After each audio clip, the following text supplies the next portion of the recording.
revenues is normally consumed by salaries and benefits, and this leaves only around 58% for development. And this is a very small space. And other state officers who are really eyeing the pensions is governors, that is around 3 billion annually, ex-councillors, that is around 2.3 billion annually, and MCAs unspecified. And we have ex-MPs, that is totaling to 180 million annually. So that is on the Star. Other stories have given prominence there. That is evicted 8 times in a year inside the toll of queer activism in Kenya. Man wrongly jailed for 10 years over wife's murder gets freedom. That story is on page 3. And also we have how Fatima Eden turned football into a weapon for change. That story is on page 9. And also there is also a feature on the Star, and it says that I am a COVID farmer. Small pandemic experiment turns Kitengela woman into major supplier of tomatoes. That is a story that is, you can find it on the Star on page 16. Also to mention that yesterday we had the Treasury Cabinet Secretary John Mbadi launch talks surrounding the Finance Bill 2026-2027. So there are so many proposals of allowing more public participation, more involvement of the public in the budget making process, and that session was taking place at KICC yesterday. We saw the government say that it shall be releasing funds to aid capitation of various processes in the country. That is the students who have embarked on their term 3 journey, and that most of them began yesterday, but you're seeing a number of them going back to school today. So the Treasury CS also assured of the capitation release to schools to ensure smooth running of schools. We've also seen that more students are also getting to their campuses, getting to their first years. The CS also promised release of around 23 billion Kenyan shillings to aid that is in HELB and school campus capitation, that is university funding. And that was also an assurance by the Treasury, as we had seen yesterday. It is almost, we just began the 2025-2026 financial year, and the CS is promising smooth movement of economy in that matter. And we've seen him say that the economy is not determined by political rallies, neither is it determined by leaders who are give the talks in churches. That is what we have seen from the Treasury CS. Now at this point, I want us to take a look at what is happening on our roads now that we have students going back to school. We have people going back to work this morning. It is 7:50 a.m. I want us to take a look at what is happening on our roads and the weather situation in the country, in major cities of the country.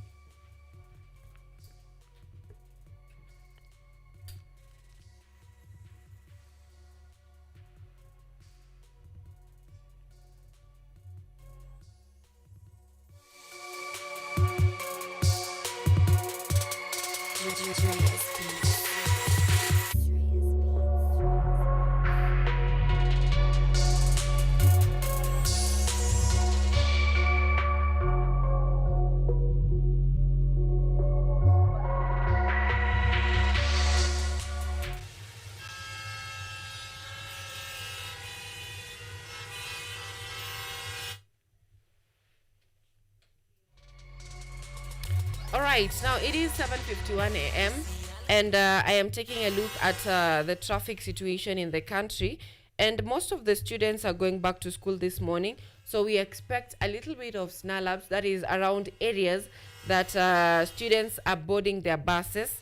And beginning from where I am, and this is Thika Road this morning, there is so much happening around Thika Road. That is from just past bypass, that is from bypass all the way to this is Thika Road Mall, that is Roysambo.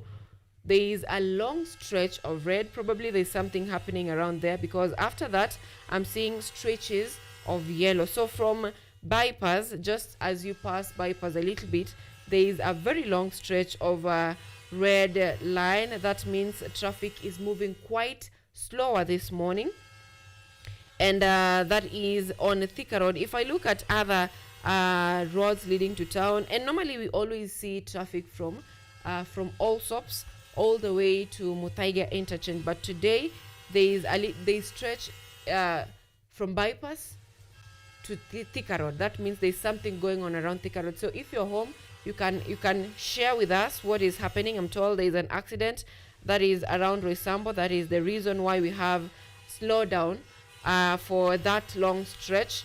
And if I look at other tributaries leading to town, that is those people who are joining Mombasa Road, or those people who are joining Expressway, tributaries leading to Expressway, that is Kenyatta Avenue, Haile Selassie Avenue. We have those using Bunyala Road, those using Langata Road, joining to Mombasa Road. The traffic is a little bit slower in Mombasa Road. Those people who are joining town through those tributaries that I've mentioned. If I look at the western side of Nairobi, everything looks quite okay. Traffic is moving smoothly. I think it's because most of the people in those areas are working from home. Those people using Jogoo Road and joining town through the downside of town, the way looks a little bit, there is a little bit of slowdown. That is those people who are using Jogoo Road entering town through that route. And those are just among the areas that I'm seeing wider stretches of red. All the other tributaries leading to town, as I look at them, they're looking quite okay. So if you can avoid Thika Road this morning and use probably the northern bypass or this is it the southern bypass, that will be well for you. If you can use other roads going to town, that will really work for you, because there's so much slowdown on Thika Road. Now if I take a look at the weather situation in the country, it is a little warmer this morning in Nairobi compared to all the other days that we have experienced rainfall in the country. That is above average rainfall that we have seen, a surge of it. And this morning it is 13 degrees Celsius, and it feels like it feels like 13 degrees Celsius, 10% chances of rainfall. And throughout the day we are just expecting to have, it's going to be a cloudy day with a 10% chances of rainfall. That means we shall not be receiving rainfall today. This is according to Google, and we'll be receiving highs of, that is high temperatures of 22 degrees Celsius. That is from around 2 p.m. Today to around 5 p.m. this morning. That is in Nairobi. If I take a look at the coastal region, we have Mombasa. It is 23 degrees Celsius, and it feels like 26 degrees Celsius throughout the day. There is 20% chances of rainfall.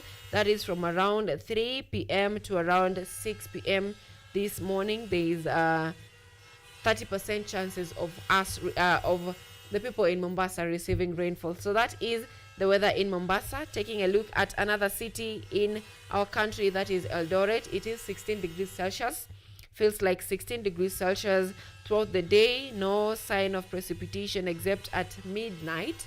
Throughout the day, it's going to be cloudy, and throughout the day it's 0% chances of precipitation this morning.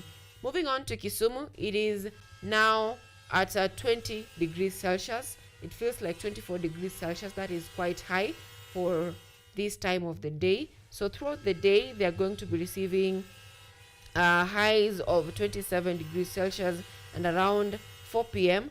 to 6 p.m. there is a 30 to 40% chances of them receiving rainfall this morning. So that is on the weather and traffic situation in the country at the moment.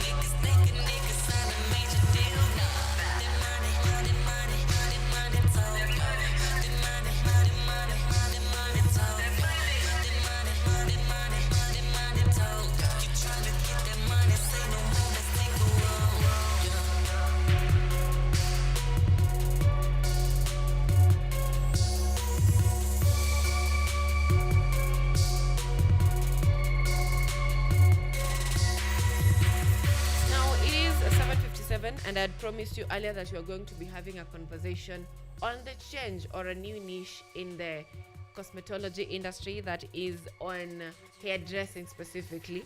And we have this conversation with the founder and CEO of Tej Cosmetology Training Institute, that is Tejal Gosrani, who is going to be helping us understand how this is going to be shaping Kenya's cosmetology industry. And that is because most of us are used to the 4C type of hair, and now this is a new thing that we are seeing in the country. Not that we don't have people with Caucasian hairs, it's just that there is so much little investment into that industry. We also have Laukik Shah, who is the CEO LS Academy International, who is also an international celebrity hair artist who has been in the industry for more than 15 years, that is around 16 years. And he has been international, and if I say that, I mean he has been moving from country to country, offering training services to hairdressers who want to improve their skills, or the beginners who just want to venture into that industry. So they will be joining us this morning to help us understand this new niche in cosmetology in the country, especially now that we have several foreigners in the country. That is a conversation that will be coming up shortly, but right now let's take a very short break, and we'll be back with updates on our news and also that discussion.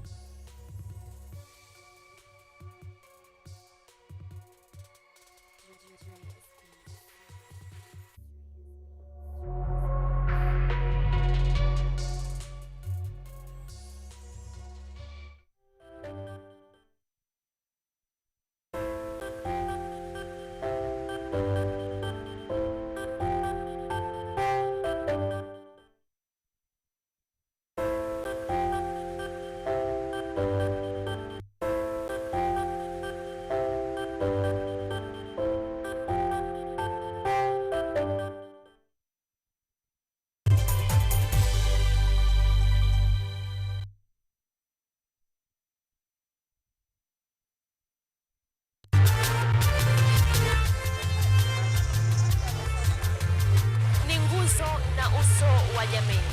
Kupanda shuka akawa tuzo, ukakamavu wake ukatii na kumfanya mwenye bidii. Kwa machozi na makeke akabaini jinsi ya kuwini.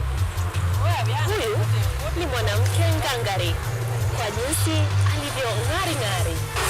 Mimi ni mwanamke mwake.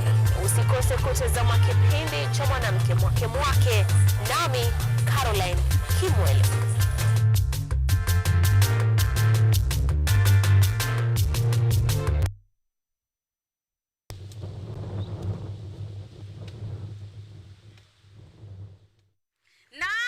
Ungana nami Malkia wa Taarab katika mitindo ya kipwani hapa KUTV. Yaani tunapozungumzia mitindo ya kipwani basi unaona napigwa na mawimbi makali sana ya baharini kutoka katika ufuo wa hoteli moja inayofahamika kama North Coast Beach Hotel, ambao ndio wadhamini wa kipindi hiki cha mitindo ya kipwani. Penzi mtazamaji, kwenye mitindo ya kipwani hutakosa kupata mapishi ya vyakula vya kipwani. Yaani hapa tunazungumzia vyakula vilivyokolezwa na kukorombezwa.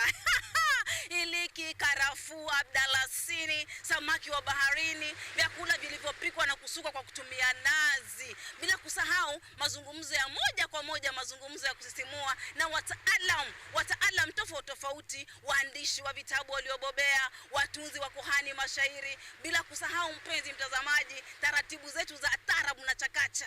Yaani pale ni pale ambapo viuno vya wanawake vinazungushwa kisawasawa kama panga boy za trekta ndani ya KUTV mitindo ya kipwani. Ukiwa nami na hodha wako Waridi Tamu. Usiakose matamu jamani.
Now, at this point, it is a time when we want to take a look at what is shaping the world of news this morning.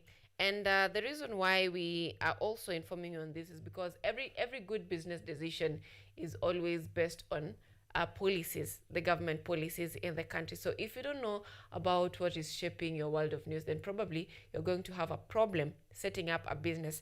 That is why on this show we always have to also inform you what is shaping your world in terms of governance. That is as far as governance is concerned. And just to set us rolling, we have the Cabinet Secretary for National Treasury, John Mbadi, revealed that 48% of national revenue goes to debt payment, exuding confidence in the government's fiscal trajectory. Mbadi dismissed critics of President Ruto's regime, saying that the cost of living is neither determined in political rallies nor churches. Yusuf Abdinasir has more.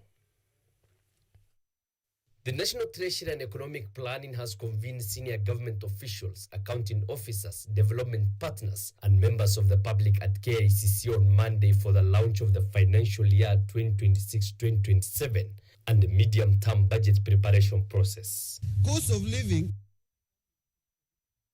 The Cabinet Secretary for National Treasury and Economic Planning, John Mbadi, who addressed the attendees, revealed that 48% of national revenue is used for debt repayment. He further stated that the government has made significant efforts to save the country from defaulting. This is despite a warning by the World Bank in its Kenya Economic Update released in May, which classified the country as being at high risk of debt default. Economic outlook has been facing challenges, mostly as a result of debt payment and debt servicing cost.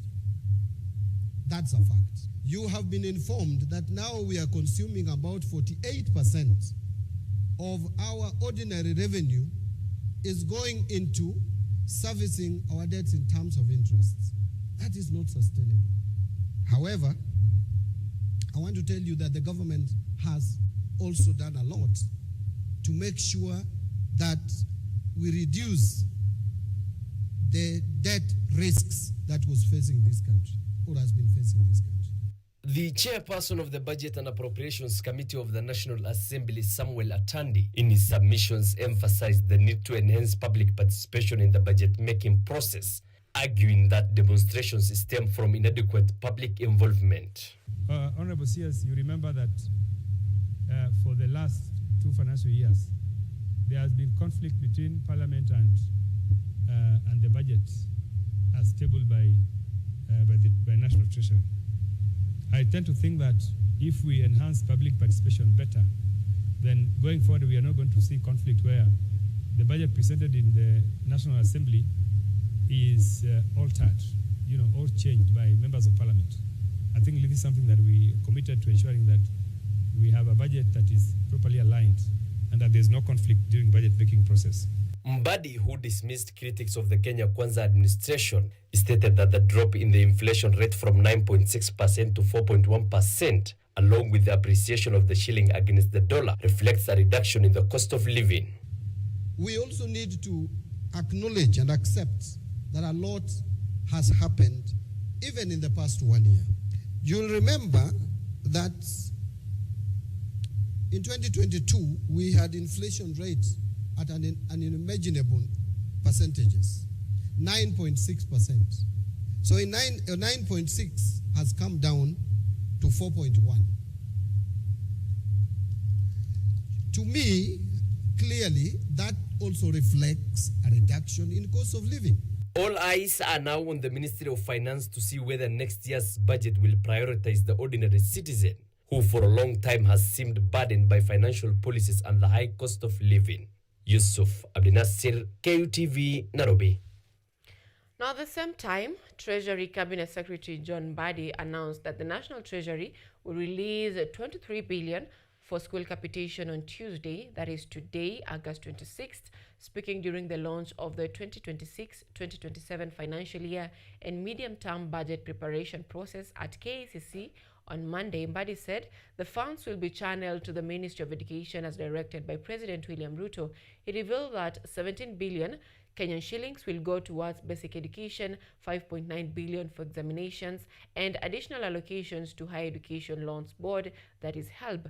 Mbadi emphasized that the government is committed to addressing a 7-year gap in capitation funding by mobilizing more resources. He affirmed that the allocations are crucial in ensuring smooth learning for school children and expanding access to higher education through HELB support. HELB national treasure. We are going through a lot of stress. My friend there at the end, PS for special programs, will come to me when there are problems across the country. I can't let him down. Because when there is an emergency, you must respond to emergency. Interior, there will be a problem somewhere, God forbid. They will rush to come to me. We are not giving enough money for capitation. We have not been doing it for 7 years, and I have no apologies to make. We have sat with the PSS for education and the CS for education to look at that gap under the instruction of the president. And we have seen the gap. We want to get more resources to capitation so that our children can go to school. We want to give more money to Higher Education Loans Board. And by the way, tomorrow we are releasing the money. I hope, Jane, that is correct. Ashuka. Yes, PS, that is correct.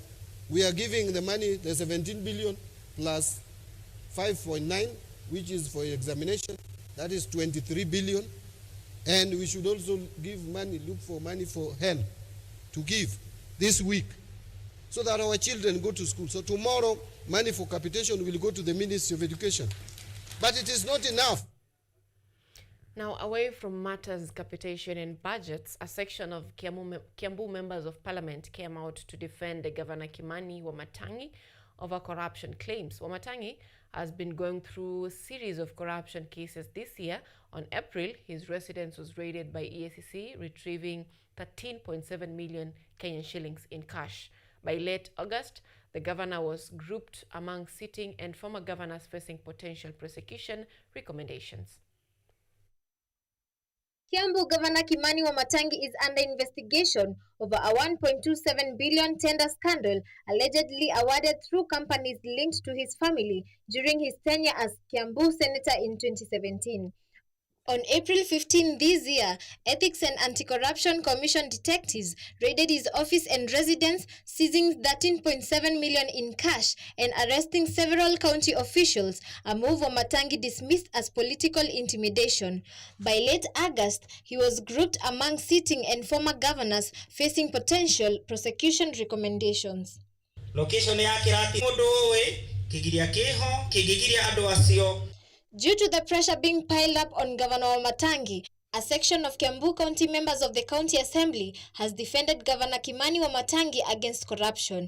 Deputy Speaker and Hospital Ward MCA John Ndishu and Limuru Central MCA Nduta Wamwongi accused the anti-graft agency of being used as a political weapon to weaken Wamatangi's administration. They urged the political rivals to stop early campaigns and allow the governor to deliver on his development agenda. Sisi kama wabunge na wale tunapitisha sheria yote kwa bunge, hatunjaona pesa kama hiyo zimepotea. Tungetaka kuambiwa ukweli. Hata ingawa ni majina inaharibiwa, wanaharibu majina ya governor ama ya MCS, sisi watukome, sisi kazi yetu tunafanya. Na tumepitisha hizo pesa zote kwa kaunti ya Kiambu na tunafanya kazi. Na ni vibaya tuwe tumempitisha pesa kwa bunge alafu sikose kufanya kazi zinawekwa siasa. So ile kitu tunaomba wale wapinzani wetu na wale tunatafuta viti na wao waache kuweka siasa kwa pesa ya kaunti. We are trying to look at this whole scenario and there is nothing that is adding up because they are talking about $1 billion that went missing in 2017. So we're looking at it and wondering, what does it have to do with our current situation in Kiambu? And if at all that money went missing, have they just woken up and realized that there is some money missing? So when we look at it from that dimension, we feel that this is a politically instigated process and it is meant to deter us from doing our work in Kiambu County and more so to deliver to our people. The EACC has since forwarded files recommending prosecution of 3 sitting governors, Wamatangi, Marsabit Muhammad Ali and Bomet's Hilary Bachok, over multi-million shilling graft claims, a move that underscores the agency's ongoing crackdown on county corruption. Rose Karori, K. And just so you know, the committee selected, or the team selected by President William Ruto, or suggested by President William Ruto to aid corruption or to fight corruption in the country, has been halted by the High Court. So just so you know, the fight against corruption is something that currently it is something that it's just a thought. Now moving on, following President William Ruto's recent accusation labeling members of the parliament as corrupt, the parliamentary bribery scandal debate has in turn intensified. On the other hand, civil society have urged Kenyans and religious leaders to prioritize integrity and ethics when electing leaders, emphasizing moral values as critical foundations for sustainable governance and democracy. President William Ruto recently intensified his anti-corruption rhetoric, accusing MPs of bribery and extortion. Ruto claimed that lawmakers demand bribes from government officials to manipulate committee reports or pass bills, sparking heated debate on integrity within parliament. It is not possible that committees of parliament demand to be bribed, demand to be paid for them to write reports or to look the other way for what is happening in either the national government or the county government. MPs have strongly dismissed President Ruto's corruption claims, demanding concrete evidence. Majority Leader Kimani Ichung'wah defended Parliament, arguing corruption is more entrenched within the executive than the legislature. Minority Leader Junet Mohammed echoed the defense, emphasizing corruption is a national challenge affecting all government arms. He urged targeting specific culprits rather than condemning the whole institution, stressing fairness, accountability, and institutional integrity. It is not fair to condemn the House in its entirety, Honorable Speaker. We have young members like Honorable Njeri, Honorable Joseph, who just joined this House the other day, Honorable Speaker. Mr. Speaker, if there are allegations of corruption on anyone among us, everybody will carry his own cross. So there is no need of condemning the whole House as a group, Mr. Speaker. As debate over MPs' alleged bribery intensifies, Kenyans and church leaders have been urged to vet leaders carefully. Leadership scholar Professor Joseph Nzoka, speaking in Machakos, stressed ethics in leadership and blamed poor government for underdevelopment. Kenya yetu inahitaji viongozi ambao wako na maono ya kusaidia wananchi. Na hivyo wale viongozi ambao mnawachagua wakapate kuwawakilisha kule mbungeni, kule county, kule state house, lazima hakikishe ya kwamba ni watu ambao wako na nia jema, nia ya kuwatumikia. The standoff between the executive and legislature persists, with MPs urging unity and fairness, emphasizing that only through cooperation can Kenya achieve sustainable governance and foster lasting national development. Colette Akoth, KUTV, Nairobi. Now, leaders allied to President William Ruto's Kenya Kwanza administration have continued championing government efforts before the public, led by Senate Majority Leader Aaron Cheruiyot. The leaders praised the government for resolving the long-standing Maa forest dispute, fostering national unity, and reducing the cost of higher education. Leaders from the South Rift Valley commended the government for addressing the needs of the local community, among them environmental conservation and education. Led by the Senate Majority Leader Aaron Cheruiyot, the leaders noted that the government had brought to an end a long-running dispute in the Masai forest. Hatutawaachilia hawa ndugu zetu. Lazima tutembee na nyinyi. Hii kura na uchaguzi inakuja. Hamwezi kukata kona. Unajua mara mingi mmekuwa mkituambia hapa Narok, sijui ulikuwa mnatuambia maneno ya Mau. Sasa title ya Mau iliwekwa kwa mkono ya serikali ya kaunti ya Narok.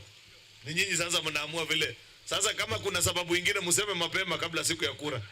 Ndio tuwatatulie. Hatutaki hii maneno ya kuachana na ati wakati ya kura inasemekana ilikuwa. Tafuteni excuse yote ile bado imebakia. Tumalize kabla siku ya kura. Cheriot also lauded President Ruto's effort in uniting Kenyans and ensuring development in all corners of the county. Kenya sasa imeungana. Kenya inazungumza sauti moja. Kenya inazungumza lugha ya kusema kila Mkenya ana haki ya kupata maendeleo pahali alipo. Si mnajua yule ambaye alikuwa anatuambia tugawe Kenya ikuwe kampuni, huyo tulifukuza. Sasa hako kichakani anahangaika anaongea maneno mingi, hiyo pahali yako wacha akae huko. Lakini tangu aende Kenya imeshikana imekuwa kitu kimoja. Kila kona ya Kenya sasa itapata maendeleo vile inatakikana. Hakuna mtoto wa mgongo, kila mtoto ni wa tumbo sasa. Analishwa vile inatakikana. During the same meeting, former Narok Governor Samuel Ole Tunai cautioned a member of the Maa community against being misled by self-seeking leaders, urging them instead to support the Kenya Kwanza government administration to drive development in the region. Leo tunaomba ya kwamba hii 27 Narok must stand to be counted kwa kura ya kupatia rais wetu Dr. William Ruto. We have to be counted this time. Simama hata sisi na nguvu tukiuliza chochote tunataka. Kama anatupatia saa hii na mnajua tu kufanya vile inatakikana 22. Hiyo ni kweli. Sasa hii 27 nataka hii hapa iwe 100%. West Narok MP Gabriel Togoyo, for his part, applauded the Kenya Kwanza government administration for its commitment to funding higher education in the country. Na nataka kusema as a Kenya Kwanza government, the model of the school, the university, it is in a positive trajectory. Tulikuwa na matatizo kidogo, lakini as it is for now, tumefanyia panel beating. We can promise the country and Kenyans that the university model is working and it is on positive trajectory. Hata katika budget hii yote ya Kenya Kwanza government, the education sector has been getting the light. And as fashion and beauty trends continue to thrive in Kenya, education experts encourage students to pursue short technical courses offering fast employment. Stakeholders are now pressing government to support private colleges learners through increased funding for skills training. Education experts are encouraging youths to consider beauty and fashion courses for quick income. Stakeholders appeal for equal government funding in private colleges, saying skills training will empower youths and stimulate economic growth. Margaret Wavera of Uzuri Institute in Thika, Kiambu County said that Kenya's fashion industry is lucrative, urging the youths to embrace local designs over imports to grow the economy, create jobs and capitalize on growing demands. We as a country, we need to embrace people who are now making locally made designs, locally made styles. Instead of us importing bales and bales of mitumba, we can actually employ ourselves if we equip our students, if we equip our young people to do the technical courses like in fashion and interior design. They can be able to do that such that we are now returning back to our economy without having to import from other countries. I would urge the government to invest. John Wanjiku and Karen Nyambura said that fashion and beauty's rapid growth promises jobs and economic gains, urging the government to fund private college students with the technical training to equip skills and reduce unemployment. I want to urge our government in Kenya to embrace the cosmetology courses and also to support our students. A lot have changed. Because nowadays you'll see most of the people, they want to be very beautiful. My call to the government is to ask the government to embrace the technical school like the other students who is doing other course in other schools, so that they can be able to create opportunity for the others and also to be self-employed themselves.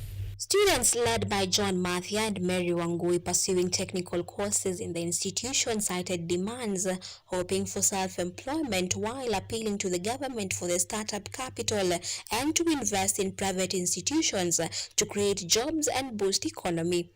I would say lack of capital maybe to start those jobs.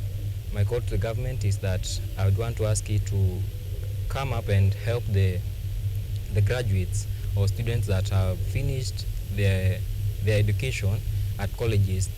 Nashukuru sana kwa sababu hii shule imeweza kunisaidia kupata skills za kufanya kazi in future. na ningependa serikali iweze kutusaidia na kutupa mikopo ili tuweze kuanza kazi zetu na ili tuweze kuemploy ambao hawana kazi. The future of Kenya's fashion sector depends on skilled youths. Hence, the stakeholders call for the government's investments in private colleges to equip students, expand opportunities, fight unemployment, and fuel long-term economic progress.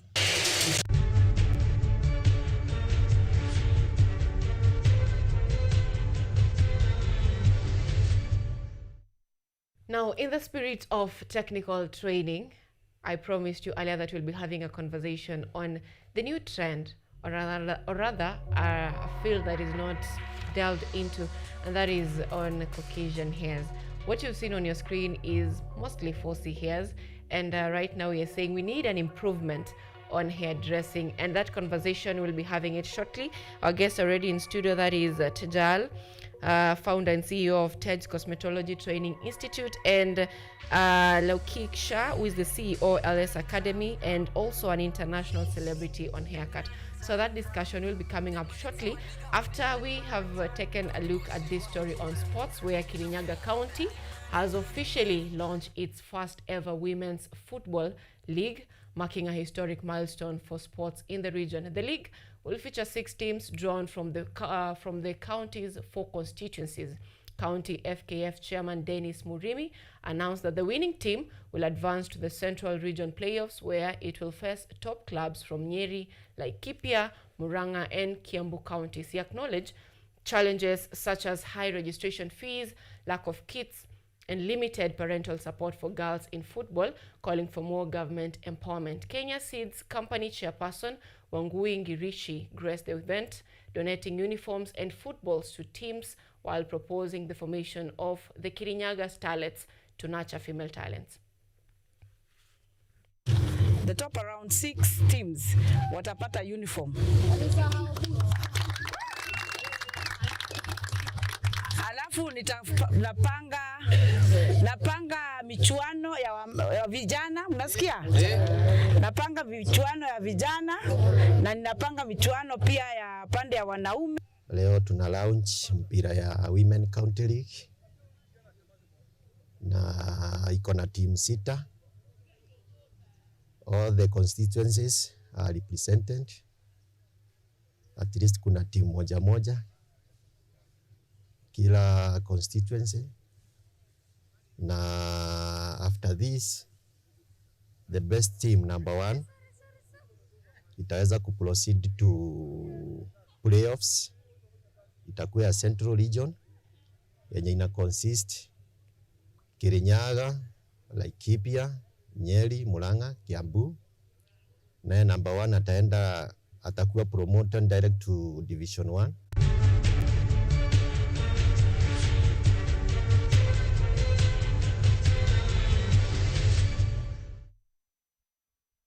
That brings us to the end of Biashara News updates this morning. Coming up next after the break will be a conversation on cosmetology training, and it's all about entrepreneurship this morning, so stay tuned for that.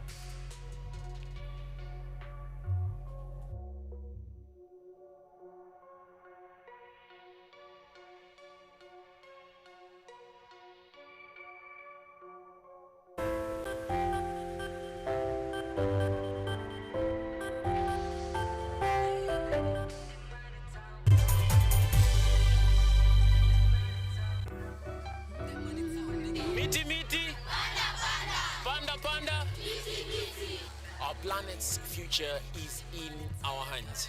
However, there is a threat to the brightness of this tomorrow. On EarthCheck, we share the challenges, the solutions, and the hope. I would call this a very momentous day, a very critical day. Every episode, every story, every step we take creates a ripple. Join me, the environmentalist Emmanuel Kutosi, on KUTV every Wednesday at 8 p.m. and be part of EarthCheck. Welcome.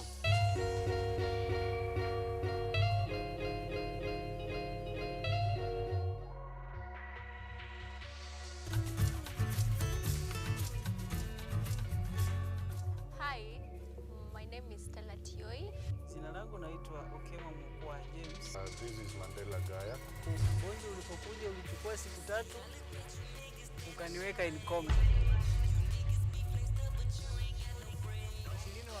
wamezikwa, 2 ndio wako hai. I don't even know how it feels to see. I feel like I cannot express myself well. There is somebody who can actually express themselves. Nilichukua muda mwingi mrefu tena mpana ili kukubali kwamba mimi siwezi tembea tena. I've come to actually accept myself. Ukijaribu kumsimamisha mtu mwambie tafadhali nionyeshe njia. They find it quite strange talking to you.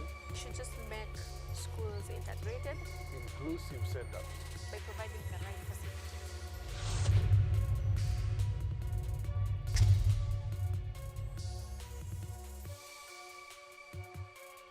This year, North Coast Beach Hotel has exciting holiday offers just for you. Whether you are planning an August family break or a magical Christmas getaway. For the August family offer, make memories with your loved ones at only 11,543 Kenya shillings per person, sharing for a 2-night stay on half board. There's free family entertainment, fun indoor games, and lots of activities for children. Plus, get a 10% discount on all extra services during your stay. For the December Christmas holiday, celebrate your festive season in paradise. Book before 31st October to enjoy our exclusive Christmas deal. Stay 3 nights between 23rd December and 2nd January 2026 at only 34,628 Kenya shillings per person, sharing on half board.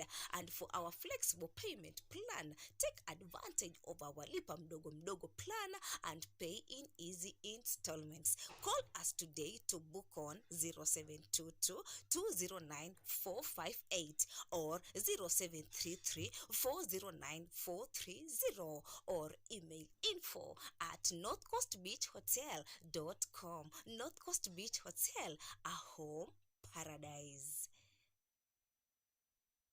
Are you an aspiring media practitioner, a graduate, or you just want to advance your skills in television production?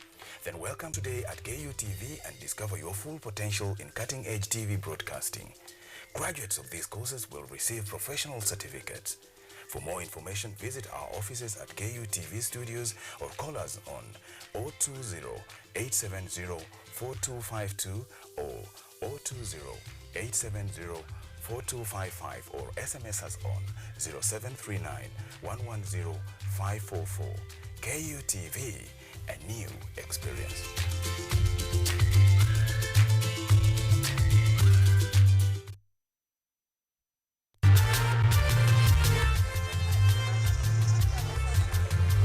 Ni nguzo na uso wa jamii. Kupanda shuka, akawa tuzo. Ukakamavu wake, ukatii na kumfanya mwenye bidii. Kwa machozi na makeke, akabaini jinsi ya kuweni. Huyu ni mwanamke ngangari, kwa jinsi alivyo ng'ari. Mimi ni mwanamke mwake. Usikose kutazama kipindi cha mwanamke mwake, nami Caroline Kimwele.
right, finally we are here for the discussion that I promised you earlier, and this is a discussion on, especially focused on Caucasian hair or Caucasian cosmetology.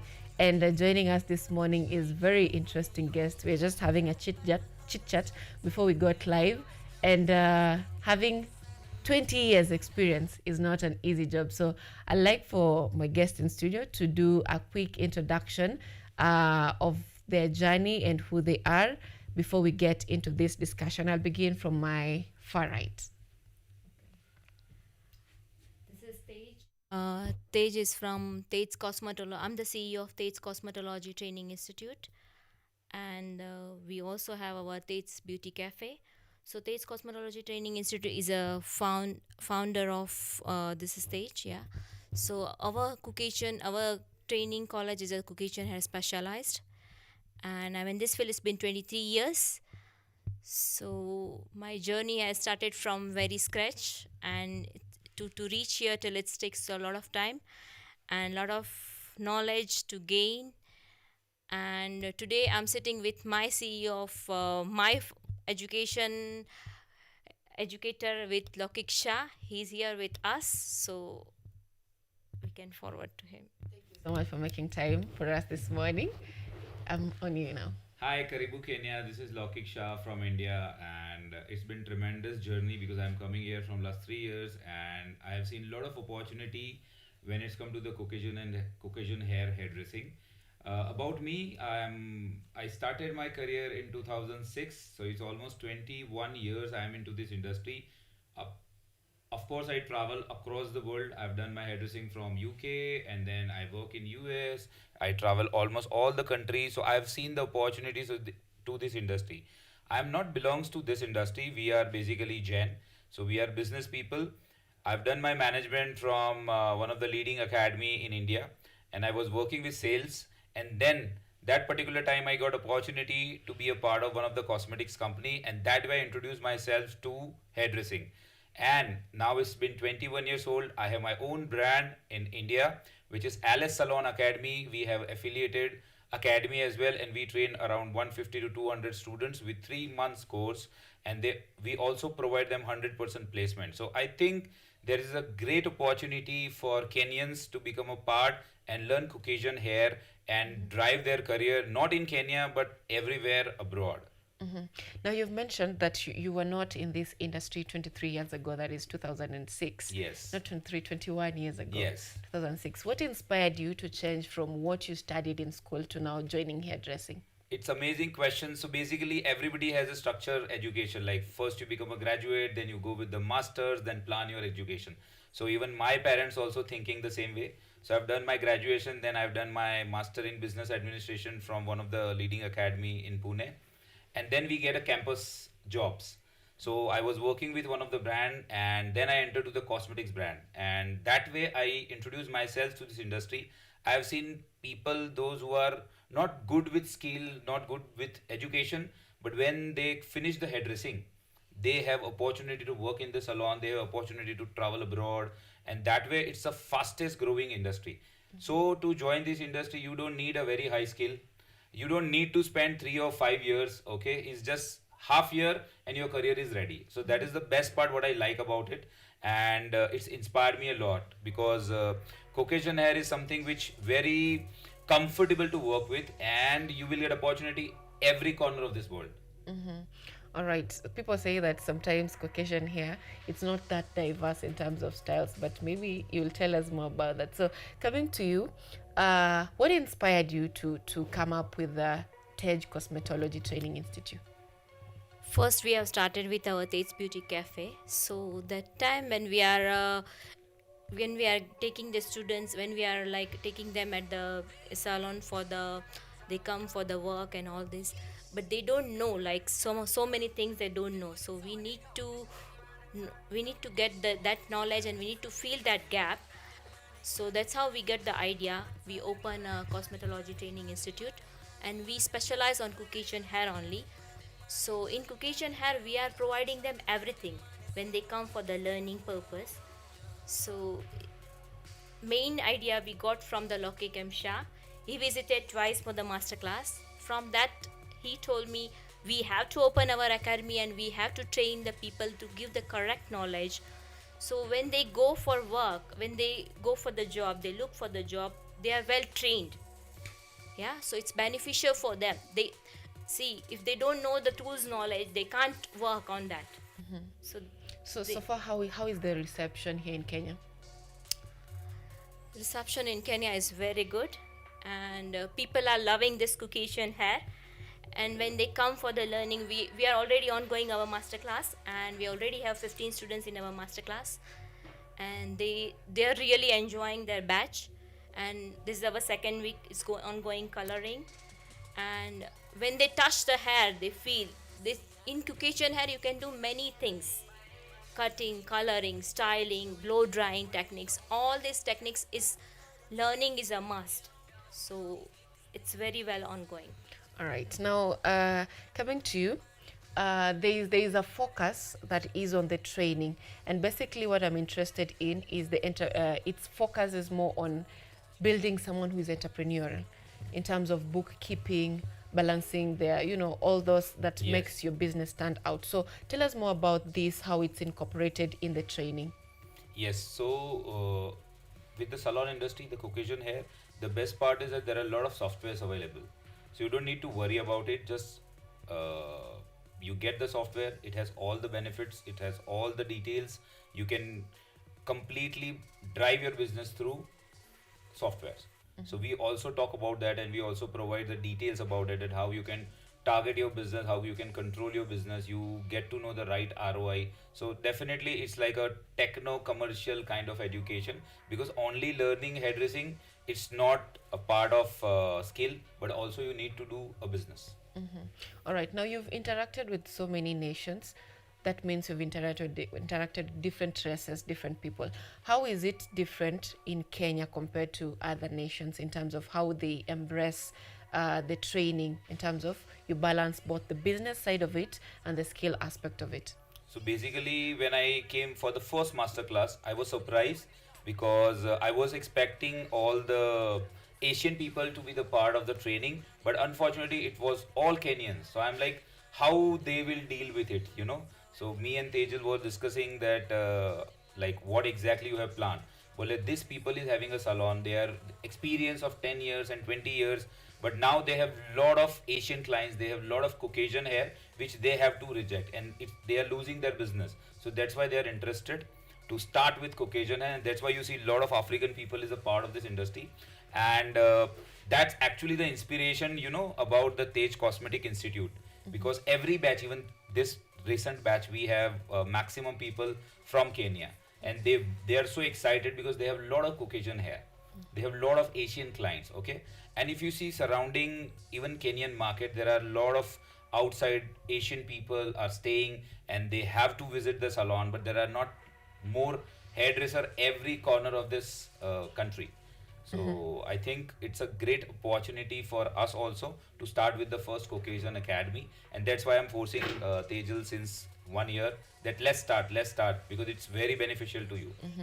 No, Tejal, he's mentioning that he's pushing you to focus on this. But you see, for our Kenyan market, most of us are skeptical, especially you'll find that most people who have Caucasian hairs mostly live around Westlands, Pangani. You see, there are specific areas. So if I am going for training, I'll be asking myself, now where will I get the market of this? So how do you encourage this, or are there opportunities that you offer for them after they're done with the training? So after done the training, we can even guide them, because many people are asking us about the Caucasian hairstylists. Have you trained them? Because it's not on Pangani, or it's not like that area. It's nowadays even the tourist places are there, yeah.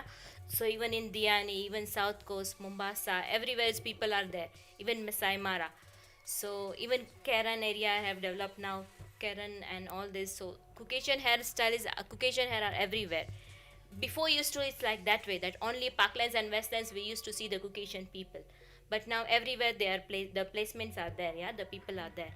So for them beneficial is we are going to guide them even further for where to work, where to get the job and all this.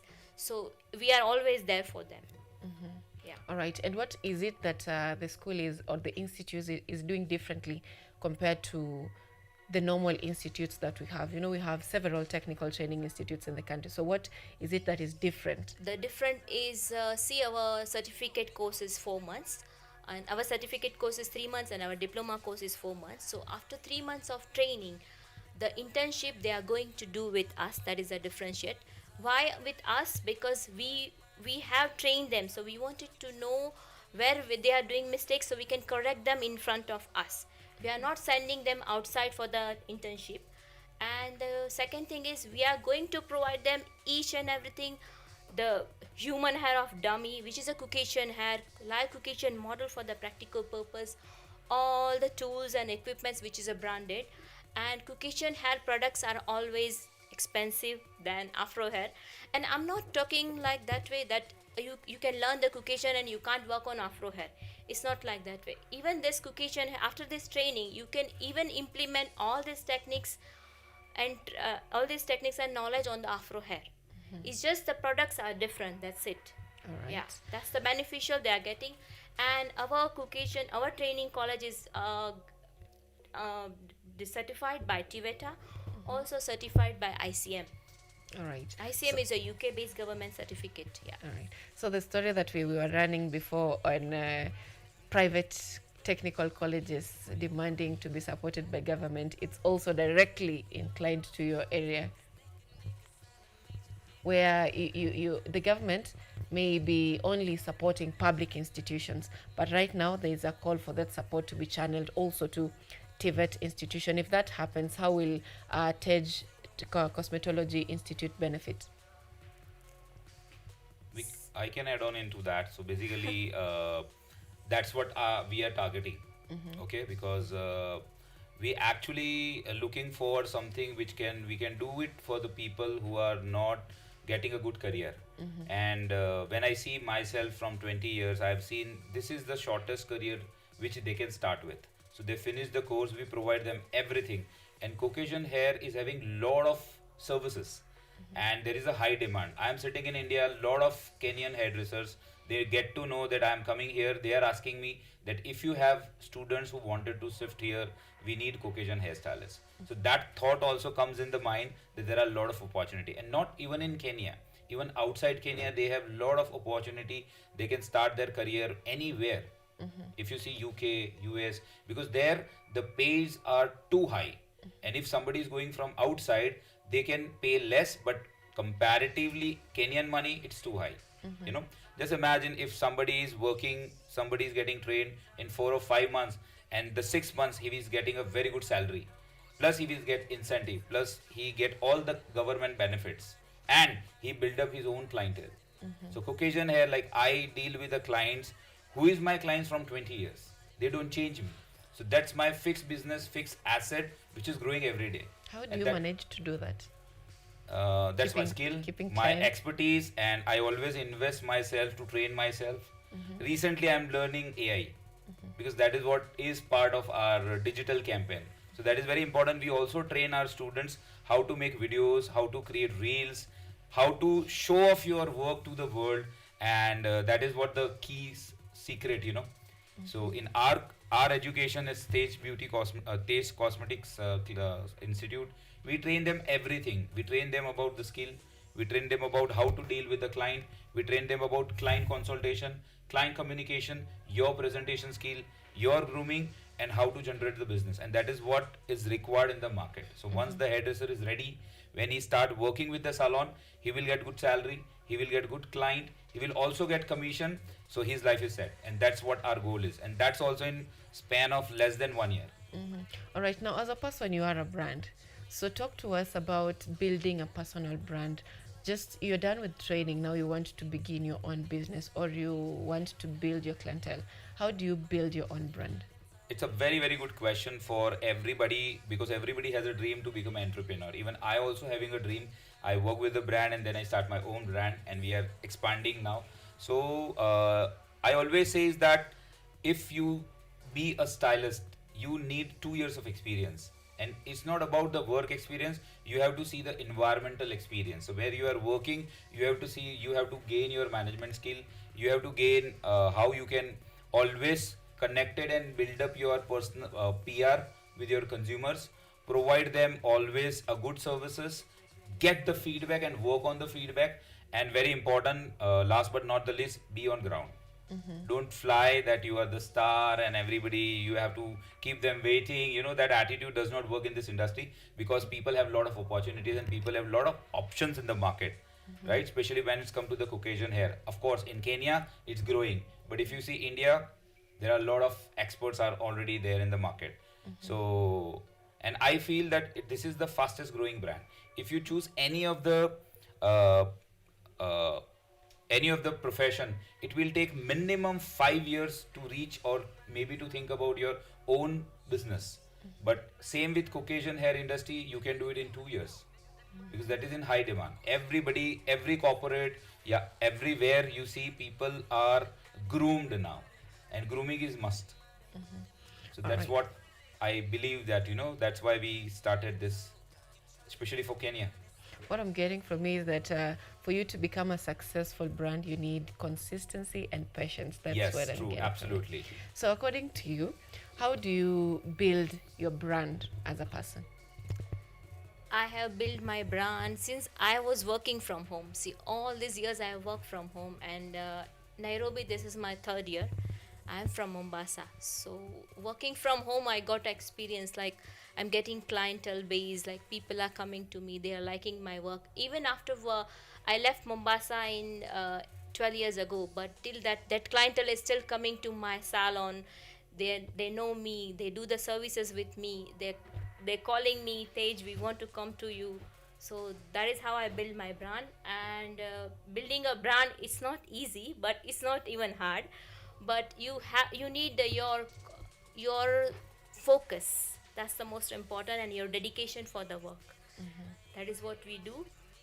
And yes, it's open.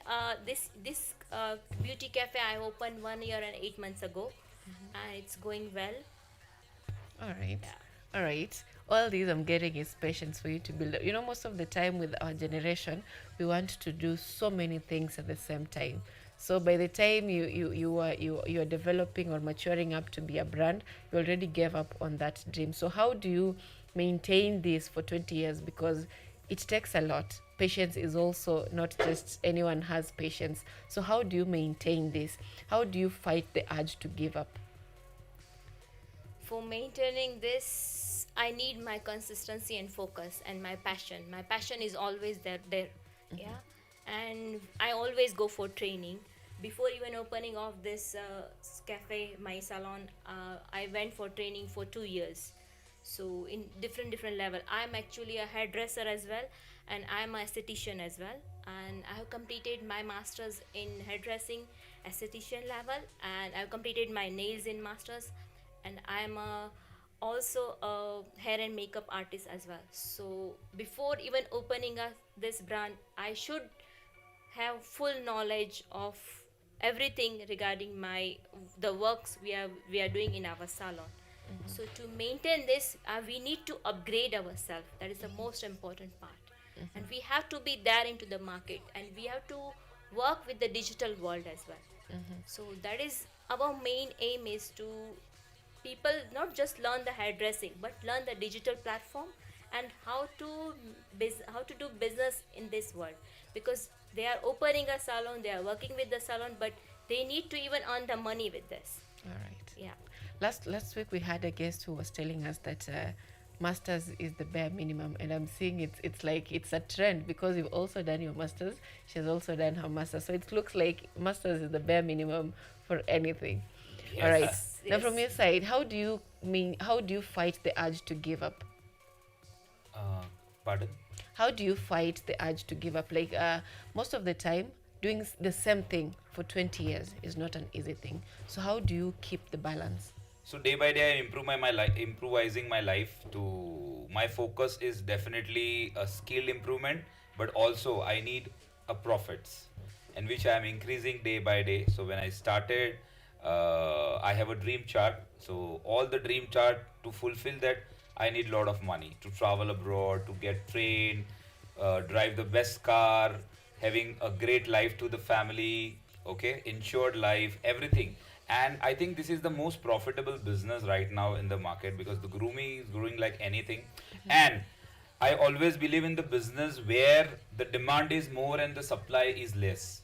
And that's what my target when I joined this industry. And it is the same going on. There are a lot of salons are opening, but they don't have the right candidate, the trained hairdresser, because most of the time this community they don't train themselves. They work in the salon, they spend 4 5 years, they get little experience, and then they try to start business, which is not the right way. In any of the profession, if you see, first you have to skillful, then you get little experience, you want to almost reach on some level, and then you can start your own business, and it's going to be the profitable business, which I followed. When I started that particular time, there was no academy in India who is teaching professional hairdressing. So I went to UK, I went to London, and I trained myself and also explore myself to the different salon industry.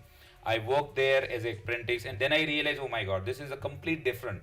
So you can imagine, So similarly, when I see Kenyan market also, so comparatively my area where I work, and here there are a lot of opportunity here for the development, and for the people who are ambitious, who wants to earn fast. I mean to say, make profits.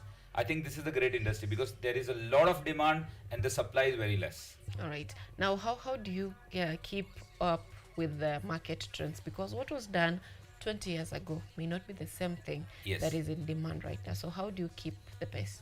So one of the leading skill which we required is the hair color and the haircut. That is the high demand. Okay. And every brands, every country, every big academies, they introduce their collections. Like we also introduce my LS Salon Academy. Every 6 months we launch collections, and within our training also, the last part, once you finish your course, 3 months, 4 months, you have to create your own collection. Okay, so whatever you have learned, you get inspiration from digital platform, from different countries platform. We also provide students the top notch platform on YouTube, those who have academy abroad in UK, in US, in everywhere, the corner of this world, and that way they get inspired. So basically, if you see, when we talk about the fashion industry, it's always the Paris. The same way when we talk about the Manchester of the hairdressing, it's UK. So every damn salon in UK, they are launching the collection, and they do the experiment. And because I know, because I have done training with them, I have trained myself with them, so that's way the inspiration come, and every 3 months the client will get something new. All right. So now, from your side, how do you keep up with the pace? Okay, from my side,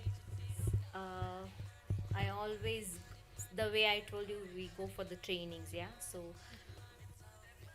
training is the most important part before doing any, like we do skills, yeah. We trained ourselves, we do this, but for further and keep up our things in our salon, in management, we go for trainings, yeah. That is what we do. All right. So now talk to us about how can we get to you. If I want to enroll with TED's Cosmetology Training Institute, how do I do that? Okay, so we are also on our social media pages are there, and we are located at Azalea Square Mall, General Mathingi Road, and you can search us on our pages on Google as well. We are there, and for our website is also there. You can even check out there, and you can contact us. We have the course details, prices details.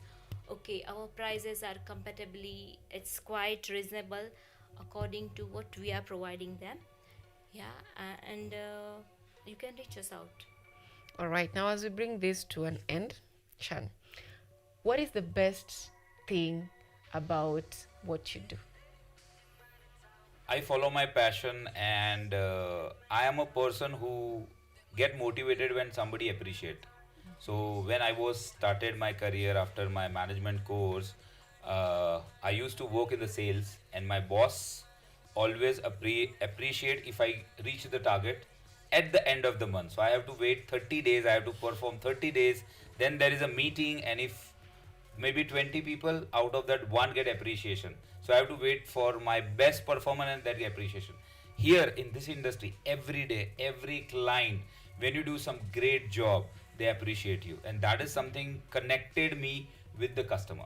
And whichever level they have, maybe they are on higher society, maybe they are millionaires, billionaires, doesn't matter, but when it's come to the hair, they need my advice. And that is what build up your public relationship with all kind of customers. I have customers who is advocate, engineer, architect, doctors, builder, into the politics, so you have all the connections, and they trust you.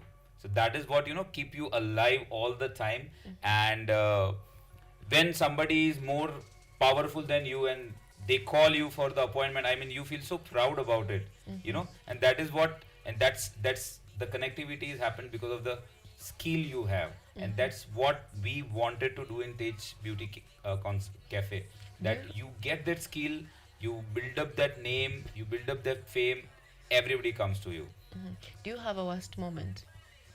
The worst moment when something is not working out properly.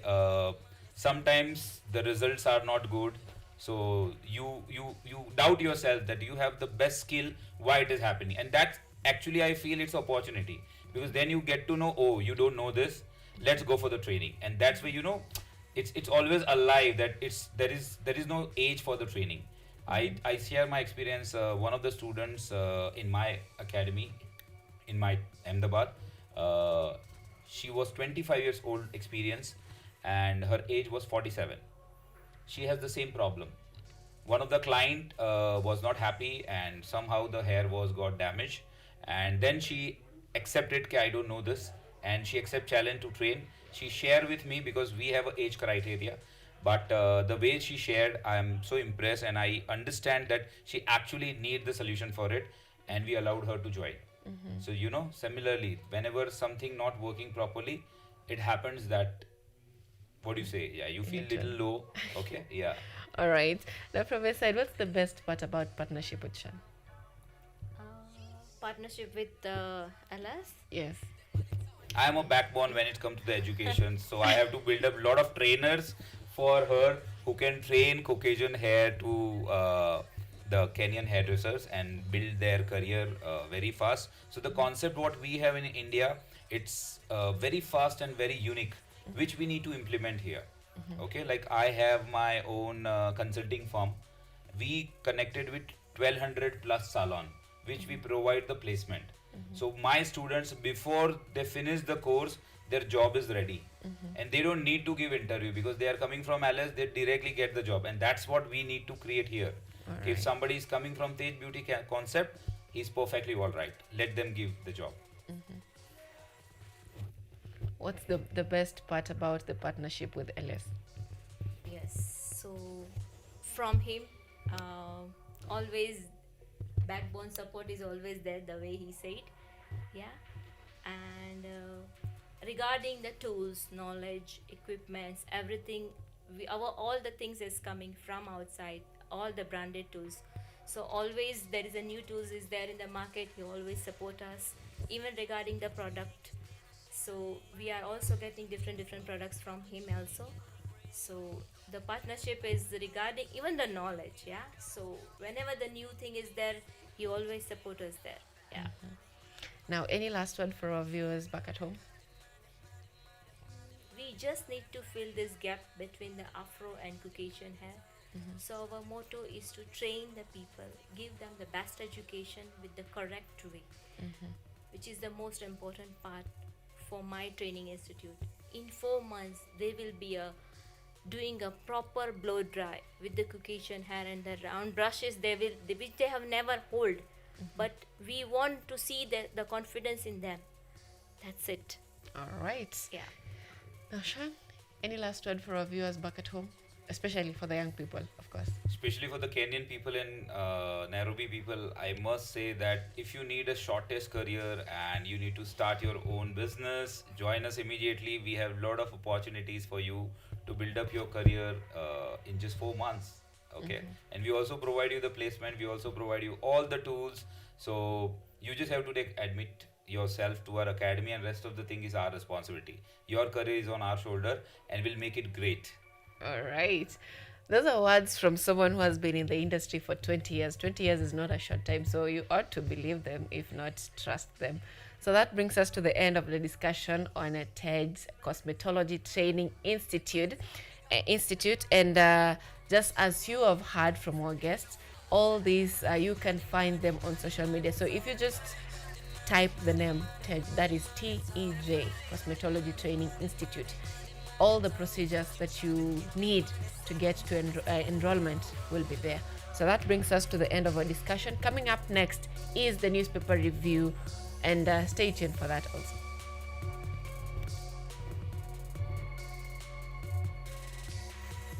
All right.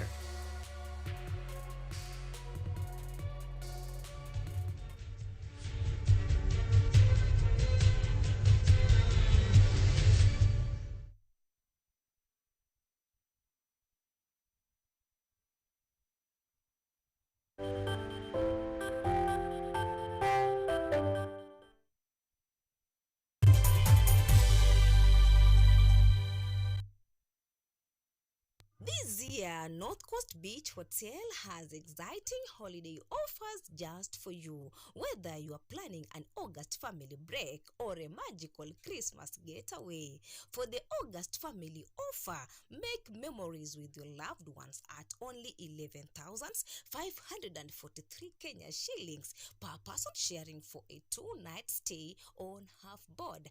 There's free family entertainment, fun indoor games, and lots of activities for children. Plus, get a 10% discount on all extra services during your stay. For the December Christmas holiday, celebrate your festive season in paradise. Book before 31st October to enjoy our exclusive Christmas deal. Stay 3 nights between 23rd December and 2nd January 2026 at only 34,628 Kenya shillings per person, sharing on half board. And for our flexible payment plan, take advantage of our Lipa Mdogo Mdogo plan and pay in easy installments. Call us today to book on 0722 209 458 or 0733 409 430 or email info@northcoastbeachhotel.com. North Coast Beach Hotel, a home paradise. A new era, a new people. This is the Law Matters Show.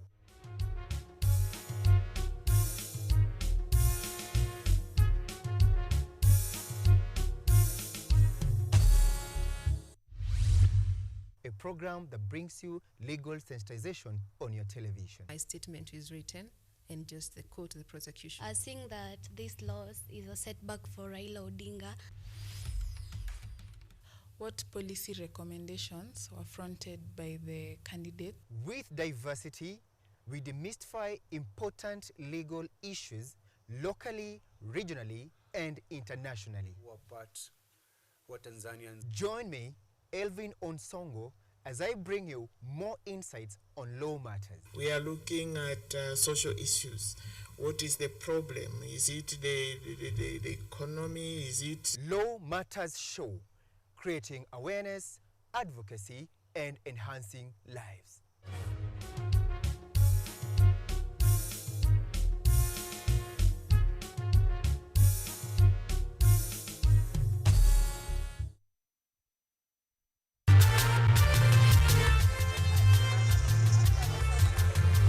Ni nguzo na uso wa jamii. Kupanda shuka, akawa tuzo. Ukakamavu wake, ukatii na kumfanya mwenye bidii. Kwa machozi na makeke, akabaini jinsi ya kuweni. Huyu ni mwanamke ngangari, kwa jinsi alivyo ng'ari. Mimi ni mwanamke mwake. Usikose kutazama kipindi cha mwanamke mwake, nami Caroline Kimwele.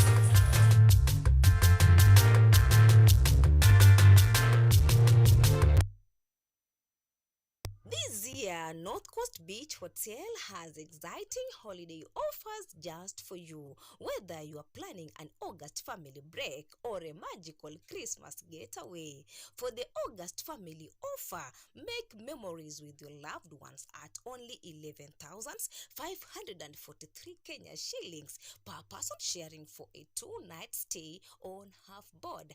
There's free family entertainment, fun indoor games, and lots of activities for children. Plus, get a 10% discount on all extra services during your stay.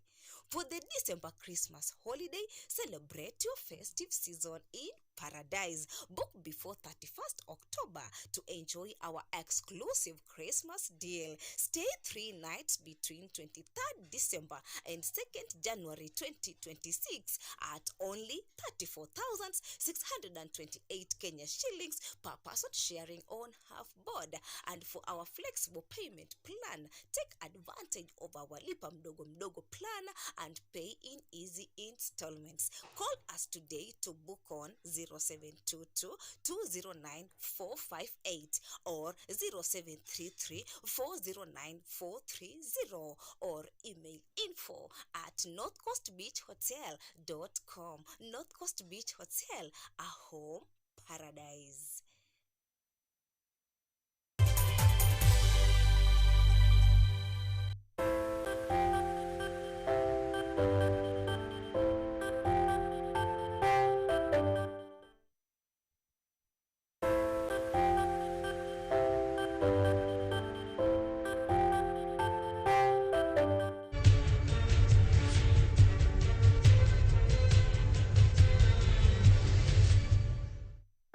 All right. This is the newspaper review. We've just had an interesting conversation on Caucasian hair. Have you ever touched a Caucasian hair? That's the question I've been asked this morning. Have you ever touched a Caucasian hair? And just so you know, just for you to enroll in it, doing blow dry on normal hair is 200 shillings.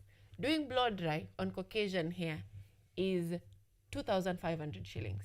So do your math and see if it's fit. Doing dye on normal hair here in Kenya is around 500 bob. Doing blow dry on Caucasian hair is 1,600. Doing dye is 2,500.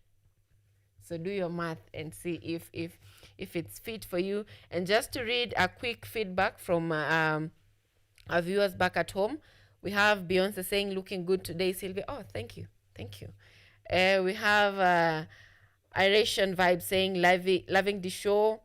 We have someone saying, "Cosmetology to the world, show is on fire. Thank you so much."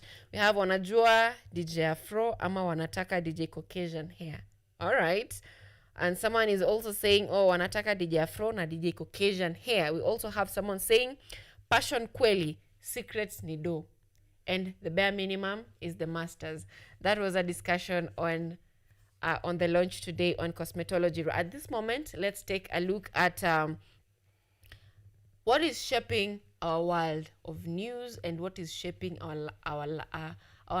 lives in terms of governance. Joining me this morning is two gentlemen, very able gentlemen joining me this morning, and I will give them a chance to introduce themselves today. Let me begin from Bobby. Thank you very much.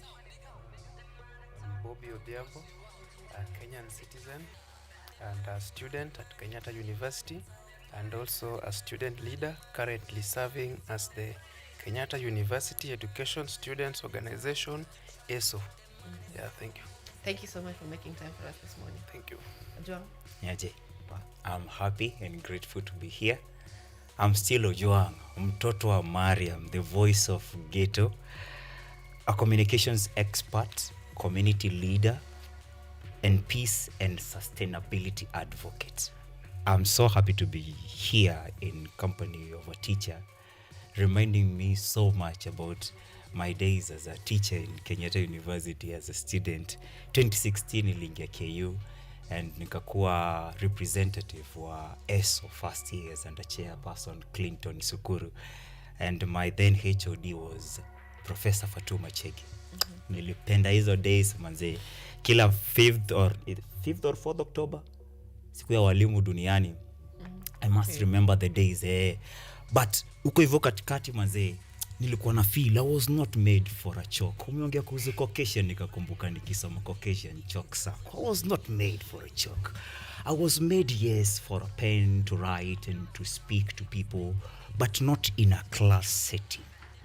Using a camera, I speak to the whole world, but a chalk, nasikiaga kama niko limited kiasi. That's why I joined the communications world. All right, it is now a full set of teachers. Manzeju. Information. Because I am also a teacher. So it is a full set of teachers right now. And let's take a look at what is shaping our world of news. We have Kenya's bold newspaper, The Standard. It's giving prominence on SHA rip-off. I think this story is also given prominence on the Daily Nation. Just because we don't have it does not mean that it's not there. So the story on SHA is also given prominence on the Daily Nation.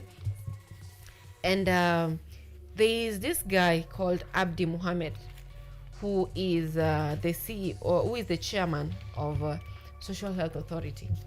Hapo jadi hapo zamani kidogo alikuwa among the people who own Ladnan Hospital.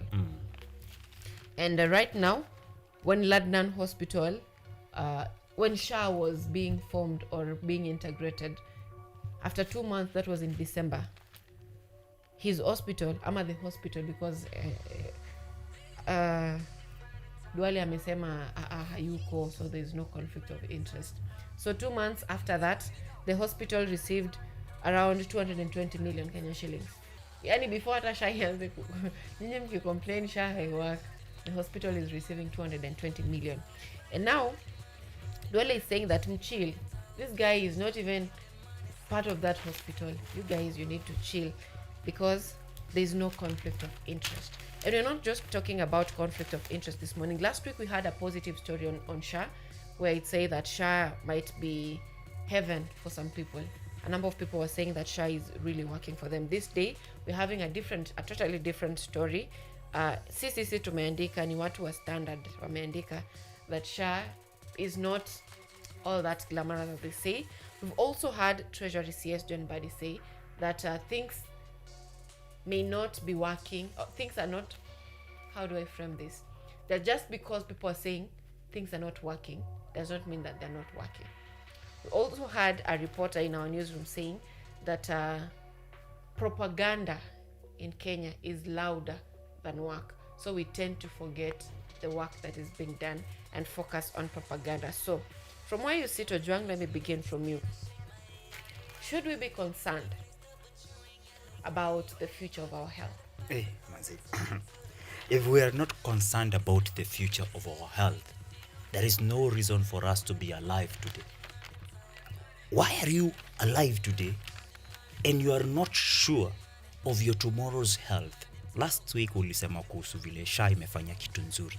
I told you of a personal story from Ghetto, of women who have not been able to access medical care because huwezi andikishwa kwa hata sio level 5, level 3 hauwezi andikishwa if you've not been formally registered under Social Health Authority SHA. Utoe 6k kwanza. As unatoa hii 6k, a bit of history about SHA. During Nakonwincha days, we were still here tukichambua magazeti tukisema vile kumetengenezwa kitu kipya, tutoke pale hivyo NHIF tuingie SHIF hii ya SHA na vile pesa zitapotea.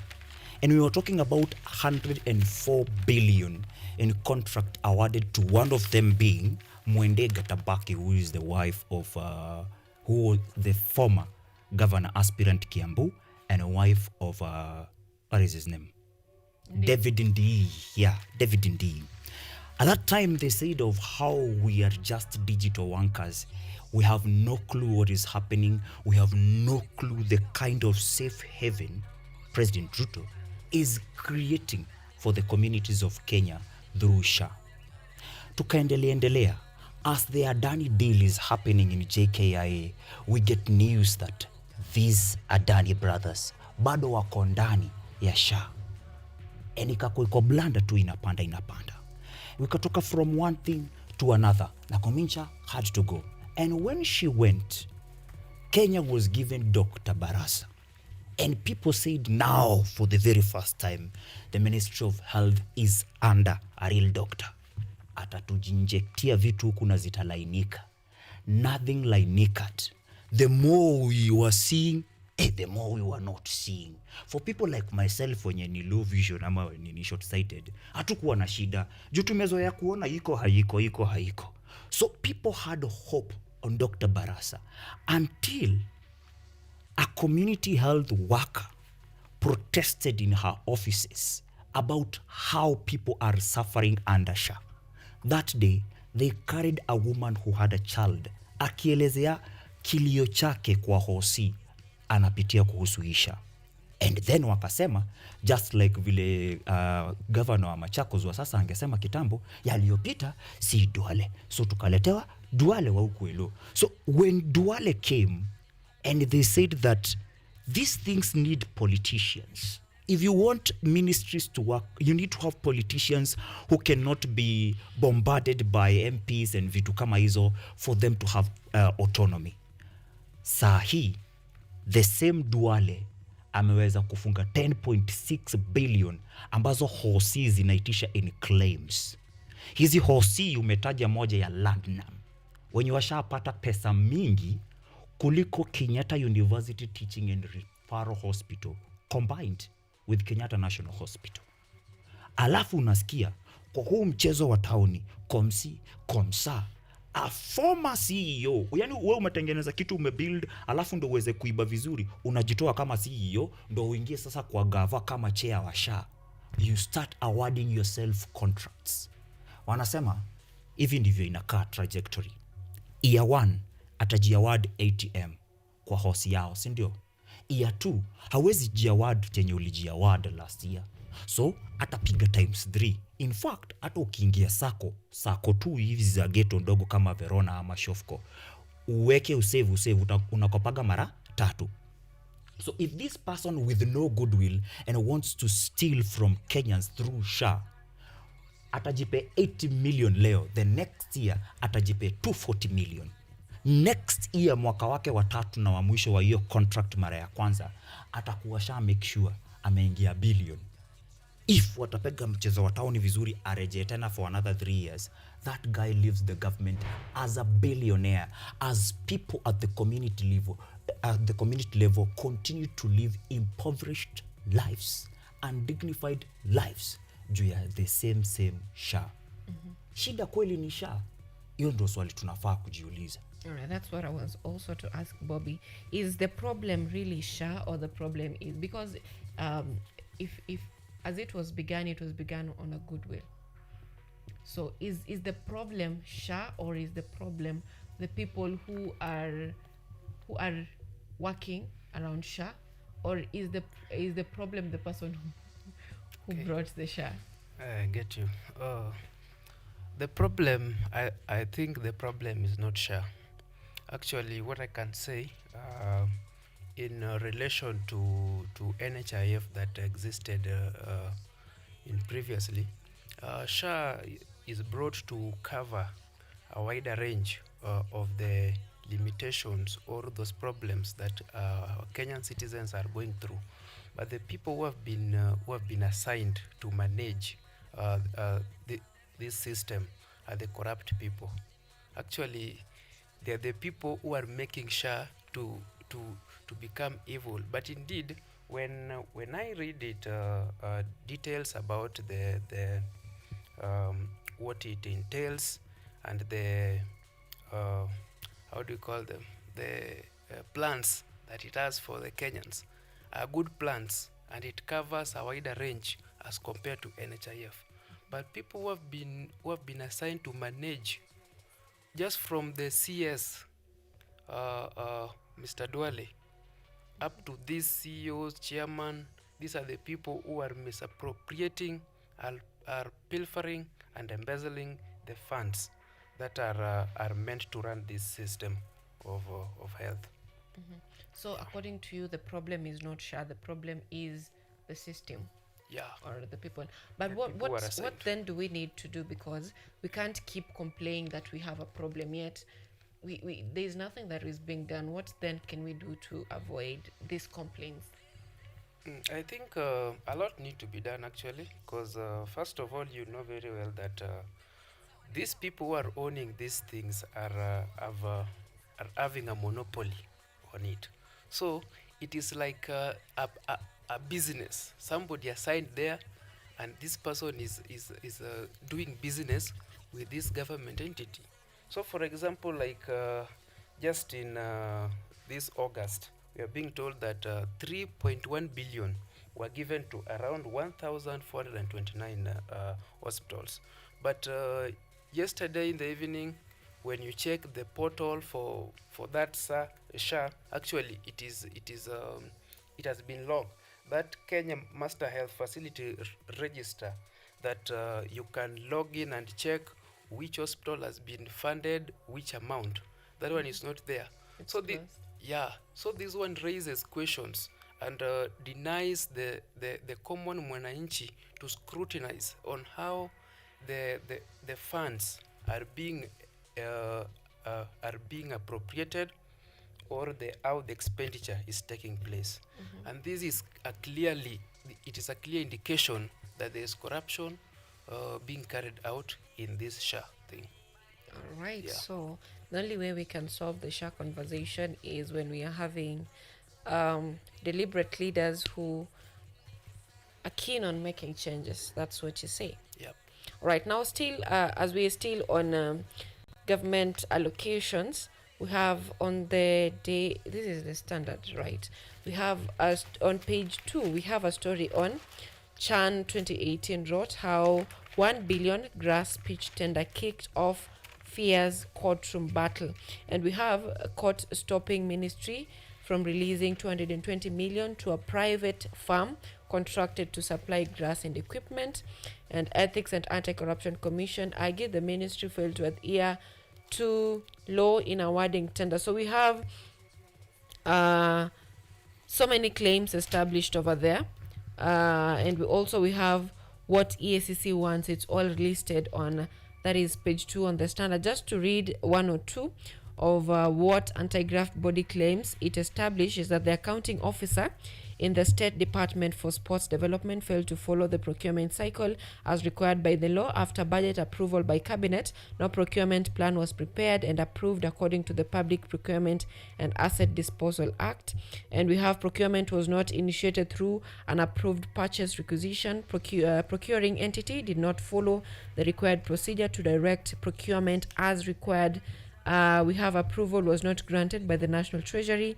And also what EACC wants, we have a declaration that the 1.1 billion contract to be declared unlawful, fraudulent, a breach of public trust, and therefore null and void. We have the contract entered between Sports Ministry and Gregory Internation be cancelled. A permanent order barring the ministry from paying Gregory the contract amount. So we have this push and pull between the Ministry of Sports and EACC. These are a step forward towards fighting corruption. But my question is not about what the EACC is doing to curb this. But my question is always about, after this is made public, what happens afterwards? Because most of the time we see all these tenders just moving on. If someone who is offering the tender, that tender will serve their interest. However much the EACC will back, because they're always the backing dogs most of the times. So however much this happens, you'll find that at the end of the day, this tender will still be awarded, and little to nothing will be done at the end of the day. So in the fight against corruption, according to me, I see that there is always so much of backing instead of work being done. The other day we had the president form a team that will be responsible for fighting corruption in the country. That team has been halted by the High Court also. So do we need a team to aid the fight against corruption, or we need to let these anti-corruption bodies to work on their own? Let me begin from you, John. A team. I had Babu Owino when speaking on Sunday Embakasi East. They are a group of 70 MPs and they're calling themselves Kenya Mpya. And he was saying that we are all confused of which ni ukweli between BBG and BBC, broad-based government vis-a-vis broad-based corruption. To a point, EACC that has for so long been referred to as a backing dog, its voice is not enough. It's not backing enough. So the president of Kenya has put together a corruption task force to go full war with these corrupt MPs, with these corrupt individuals in public offices. In fact, on today's copy of the Star and their Star survey, their question is, do you believe Ruto will win war against graft? Graft and corruption is widely covered in Chapter 6 of our Constitution, talking about ethics and integrity. That is why we have a whole commission. EACC is a commission, and all commissions are supposed to be independent. Why? So that they can be able to offer oversight on every office of the state in this country. Because the government is not powerful than the people who elect the government. It is the people, according to Chapter 1 of the Constitution, the sovereignty of the people. It is the people who donate a chunk. In fact, time unakatwa pay, haufai kukatwa more than 30% because that's the amount of power you've donated to that cocoon we call government or the state. People who are supposed to ensure that there is no corruption and we are having level ground business environment that is favorable to everyone, so that wewe kama government, I am not crying to you kunisomeshia mtoto. I am not crying to you tukuwe na madaktari kwa hospitali. That is why I donate 30%. Ndo utengeneze hosi, ndo ujenge shule, uajiri walimu, na mimi nikuletee mtoto unisomeshe. As well unafanya hivyo, mimi niko busy natafuta pesa. But in today's world, corruption is so enormous that we have money set aside to fight corruption, yet hizo pesa nazo zinapotelea kwa corruption. Tuko na EACC but tunaongeza wengine tuwaweke pale hivyo wakuwe na mshahara ya kutafuta kiini cha corruption. Corruption si kitu. Corruption ni mtu. Corruption ni personality. Corruption ni kutoka rais kushuka. I had the embattled women representative for Nairobi who is facing some kind of kungoka yenye atangoka kubwa sana, saying that corruption inaanza chini ikipanda juu. The problem is everyone mwenye anasema corruption inaanza hapa chini ikipanda juu, they never say juu ni hadi wapi. That is why Kenyans are confused. Ni parliament corrupt ama ni ma-CS corrupt? When tunatoa 10 million ndo tupitishe finance bill yenye wa Kenya wamepotea, ni parliament corrupt ama ni mwenye amewatuma corrupt? Na if tunasema kuenda juu ni hadi wapi? Ni hapa kwa rais mwenye anatumana hii finance bill na anatumana pia na pesa zenye ataitishwa kuhonga, because kuhonga is a two-way deal. It's like seeing a girl who is pregnant and you want to focus on the girl. There had to be a Bobby there for this girl to be pregnant. So ndo corruption happened bungeni. Mi siwezi toka hapa manzeni kahonge mbunge.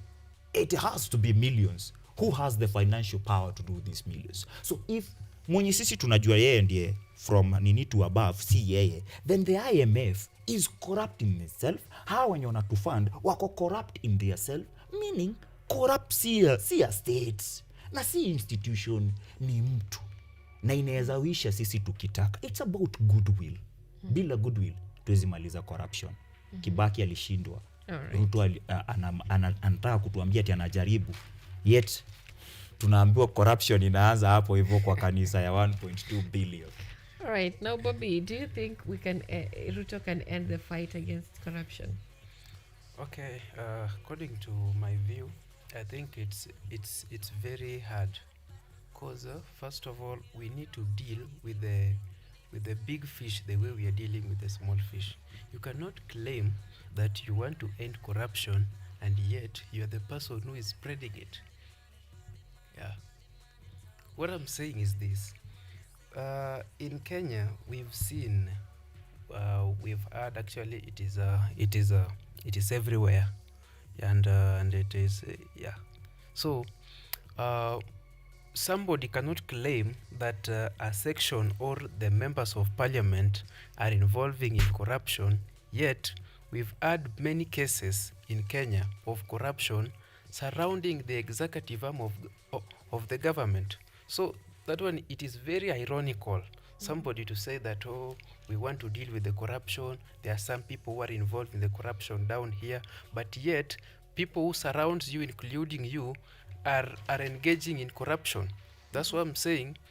If we want to end corruption, corruption start by you, and if you want to end it, let us engage in a meaningful discussion. Let us scrutinize ourselves first before we talk about ending corruption. Otherwise, we should deal with the big fish the same way we are dealing with the small fish. Yeah. You've talked about dealing with the big fish the way we deal with the small fish, and corruption starting with the executive. If I look at past experiences, we've had several allies of President William Ruto being accused of corruption. We had Mithika Linturi. We didn't see him fire him, because we expect, if someone is saying that it's alleged that you are corrupt and you're holding a high office, you should be fired. We didn't see him fired. He was silent. We saw John Waluke. We saw Nahumicha when the medics were saying that she's not qualified. We have seen several people who are fronted to be when Ruto is told, or when EACC or the public is saying this person is corrupt. But we've never seen any action taken against them, unless if you're in opposition, you're opposing the government, or wewe mambo yako ni kama umeanza kufuata DCP kidogo kidogo uko kamiti. So we've seen the only faces that are successful in terms of the fight against corruption is if you're against the government. We saw Natembea being given off days. 60 off days. So if you're opposing the government and EACC is on you, it will be fruitful. But if you're in government, however much you are accused of corruption, however much international media stations and local media stations cover your story on corruption, nothing will be done for you. Nothing will be done against you in terms of taming you or getting you out of office. We've had the situation of DP, the Inspector General of Police, that is DIG. We've had him accused of something that is unlawful. But what have we seen? He's gotten back to power without any word from the president. And now when members of parliament, right now they're being accused of corruption, but we've had them saying that walikuwa wanaletewa pesa in millions for them to for bills to be passed, for hosting to go on, that is of former DP Rigathi Gachagua. So who are we blaming here, if at all? What we see clearly that this should be done, a word should be given, is not done. And just speaking on corruption and everything to do with money, we have a story on the Star, and that story is talking about pensions. And the judges, members of parliament, they are claiming that they need to be given more benefits on their retirements, and that will cost Kenyans up to around 15 billion Kenyan shillings. I think Ojwang, you should take us through that. Yeah. It is on that Star, and the most fascinating thing is the person who is there himself is not a judge. He's a politician. Sometimes Blue Smile ndo alifanya nijue hii gazeti kumbe inakuwaga ni gazeti ya gava pekee. And they are talking about how judges edge closer to pension jackpot as politicians queue. So after judges wameshapata yao, tupige mchezo wa tauni, alafu sasa politicians wapate yao. Your president has been set. How come the judges watapata hii na sisi hatupata? And on top of that, they were also given the mileage allowance. Yeah. So hiyo haitoshi, so they want more. But our constitution has always addressed corruption. And in article number 10, our constitution talks about transparency, accountability, good governance, integrity as national values. National values. Inamaanisha hata katoto kakizaliwa Asembo leo by the virtue of yeye amezaliwa in this land of Kenya, yeye ni Mkenya, and these values will always define him or her. Otherwise, kama una hizi value, we consider wewe si Mkenya. That is why when you are corrupt na umetuibia, tunakupeleka jela. You will still consider wewe ni wetu, but you deserve to be somewhere, rather than kukutuma nje ama kukufukuza, kukubanish. Kitambo watu walikuwa na get banished. Siku hizi kama wewe umetoka hapa hivi umeingia Canada siku 2-3, unasikia wewe ni Mkanada. Ukikuja hapa Kenya ukasirisha Matiang'i, unachukuliwa miguu juu hadi Canada tena. But we have values zenye zimefanya huyu Miguna hata akiwa Canada bado anajihisi Mkenya. Anapigania Kenya.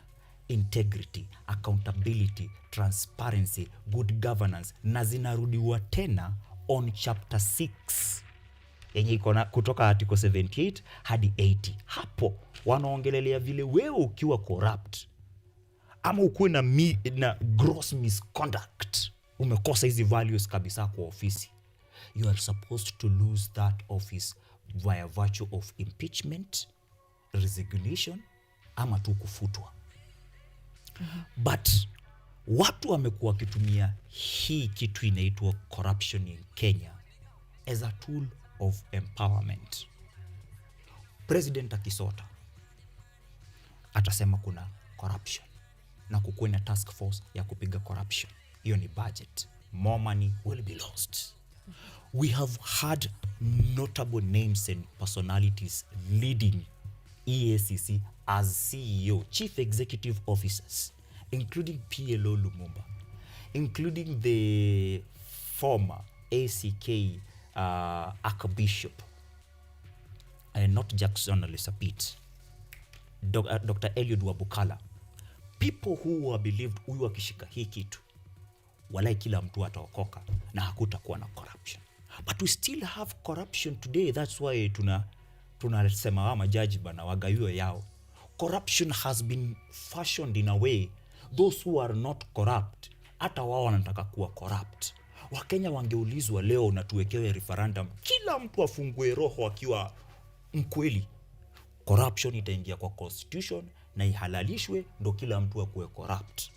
The reason utapata mtu amejam sana leo ati mtu ameiba, for example, leo watu watajam that Mithika Linturi ameiba sana. In fact yeye yake corruption imepita level yenye anauzia wamama huko Ocha mchanga akiwaambia sasa hii ni fertilizer, na ni mchanga yenye ni poisonous.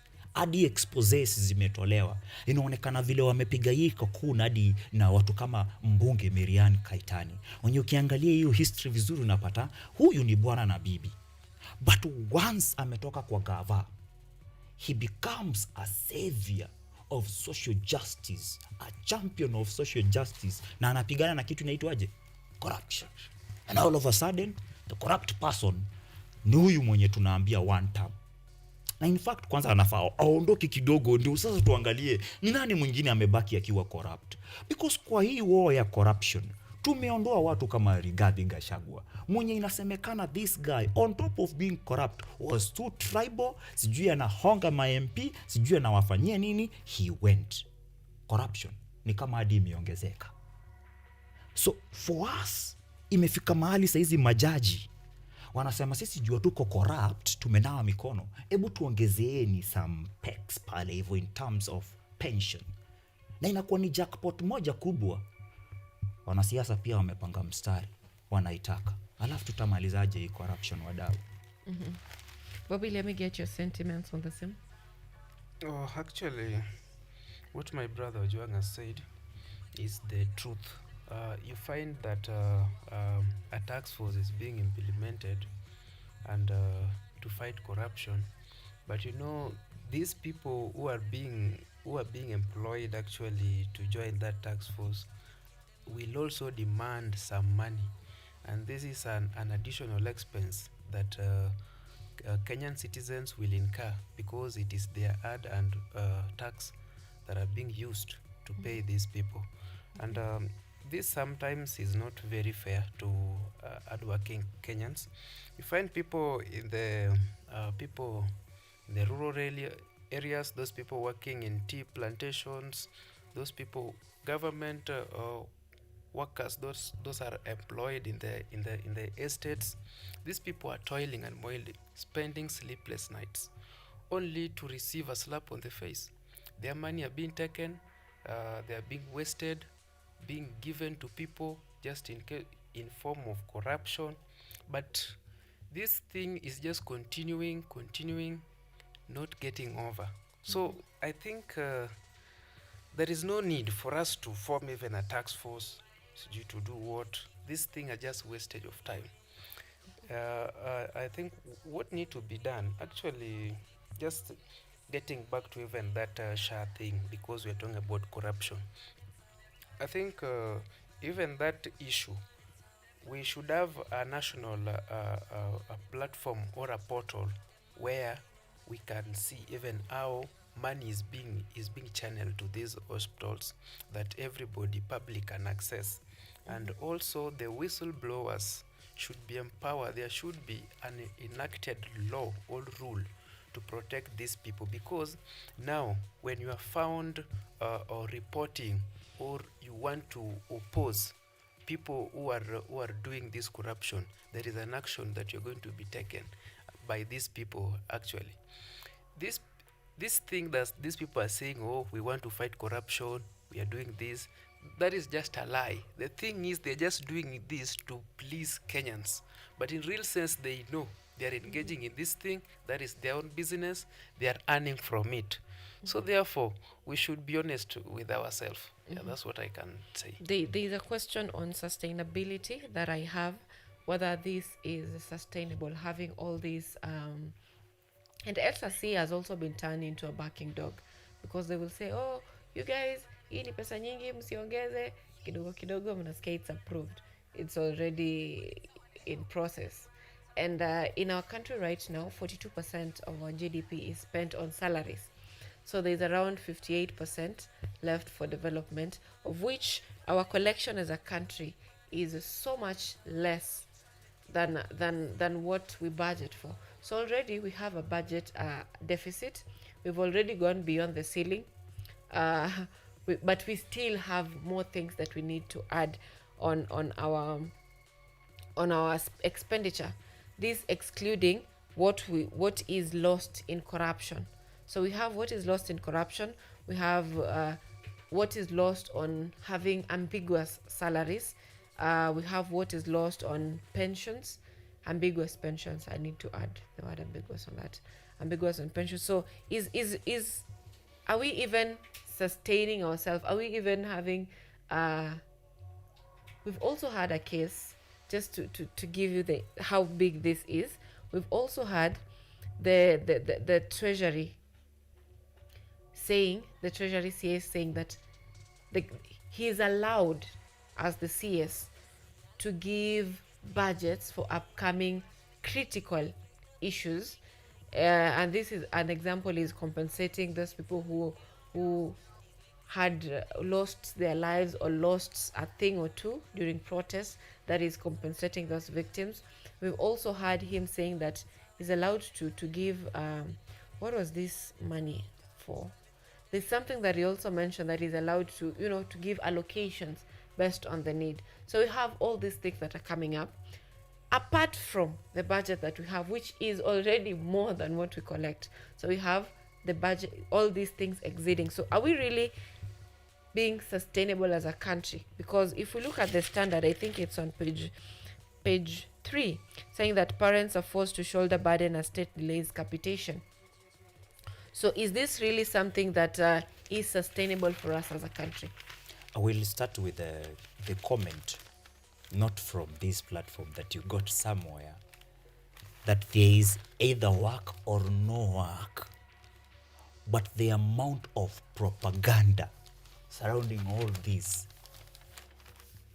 is so loud that it overshadows everything else. For example, the SRC is a commission that has no power. Why? If the members of parliament want to add their salaries, they will just sit in parliament, either in the National Assembly, the Senate, or the different county assemblies that we have, and they allocate themselves whatever they want. An SRC will not have anything else but to comply, because who budgets for the 30% you contribute to this government as tax? It's the parliament. It is the same parliament that is now fighting for the pensions jackpots for the judges, because they have that power. If we had a parliament in this country, kila kitu kingekuwa shwari. I'm telling you, people are living under dictatorship in other worlds. But by the virtue of having a house of representatives, they are so much ahead than us. So, to be able to get this sustainability, we have to appreciate the now. Mtu kama mimi mwenye ni millennial and millennials wengine wenye wako hapo nje na wanakubali kusoma either katiba or kusaidia katika civic education are so much happy, so much elated seeing Gen Zs like yourself discussing facts and figures this way. Kitambo hakukuwa hivyo. In fact, wazazi wetu wanashangaaga sana. Ututu creatures, when did they become this bright? Now, our children, for those of us wako na watoto kama mimi, wanajua rights zao. Some of them, mtu kama mimi hata sijuagi. Tapata mtoto jioni, ananiambia kuhusu the 10 commandments. Kama mtu yeye anajua kuhusu 10 commandments, then anajua kona right ya kula, anajua kona right ya kusoma, anajua kona right ya shelter. Hao ni generation alphas. Kuna wengine wako form 3 after being aggrieved by the political class that refused them to be children in national drama festivals. Wanaambia huyo mtu kamera yake ni gani, and they look right into this digital era tool and tell that person who is not on that platform, akiwa mahali yako, whether ni State House ama kwenye yako, anamwambia this is personal. Niko form 3, this is personal. I will be voting in 2027. What do you think 2047 politics in this country will be like? By then, tutakuwa tume-evolve to a point, wewe ukiwa president, unataka kuingia na utuibie hivi wengine wanatuibia in broad daylight. Hakuna one term. One term ni story ilipigwa 2024, 2025, itakuwaje 2047 ati vijana wa hiyo time bado wanaongelea kuhusu one term. Itakuwa ni contract yenye inaenda mpaka 6 months. 6 months tukisikia huyu MP wetu hafanyi chenye tuliagree, wewe toka. Tafadhali, you promise to deliver, you are not delivering. Sustainability inakuja in us, kuendelea kufunza watu kuhusu hii pesa, ndio tuache kuibiwa in broad daylight through kitu inaitwa misappropriation of funds, budget zenye hatujazipangia. Otherwise, if 30% yako, 30% ya Bobby, 30% ya kina Zawadi na kina hao wengine wote inaweza wekwa pamoja, tunaweza kuwa na system yenye healthcare ina work, education ina work. But hiyo pesa yote iwaribika the same way. Unaweza pay mtu dhao at community level, a choose kuenda kwanza kukunywa before afanye shopping ya nyumba. That kind of indiscipline ndio hiyo inapelekwa bungeni, ndio hiyo inapelekwa kwa ministries, ndio hiyo inapelekwa hadi State House. Na huo ni wizi wa wale ambao wamekuwa disciplined enough to work for this government and give the same government 30% of their, na si 30 pekee, unajua ni mingi wewe. Yeah, sure. Now, I want us to look at something different, something social on the standard. I'll love to get your sentiments on this. We have teen gangs unleashed wave of violence in Nairobi's Eastlands, and it is believed that they are sponsored by goons. That is how it is said by the Central Police. That and we have recently a 15 years old boy who lost his life after fighting peers. I don't know if you've seen that video where they're fighting in public and it's being recorded. So that is teen gangs, and we also have that stories on page 8, and on page 18 also we have Woodley Estate residents fear for their lives after goon arson attacks, and they claim the attacks are part of coordinated scheme to force out residents. And the residents have accused county officials of sponsoring goons to raid homes. So we have the Woodley Estate saying it is government officials who are sponsoring those goons. And also on the teen gangs in Eastlands, we have the police commission saying that these gangs are sponsored by the politicians to bring a message that is ahead of the 2027 election. So in as much as I want to see an election period where someone is appealing to the public with things that are tangible, the change that is going to make, I'm seeing a regime where when we are nearing elections, we see massive death of politicians. This is just my observation. We have seen an increased number of politicians who are dying. So that is a government that I'm seeing right now, and unleashing goons to bring a message. So I'll take your short feedback on this before we briefly give our sentiments about Katiba Day. We all know that Ruto before was a strong critic of Katiba. I meant to be a holiday. But right now we have a holiday. So let me get your brief sentiments on the same. Let me begin with you.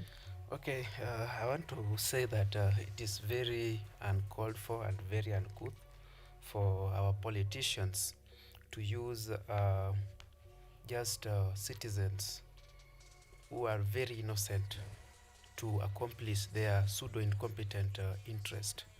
And that is very, very worse and very bad of these people, because they take advantage of these people, because these are people who doesn't have something in their hand, or who doesn't have something to show.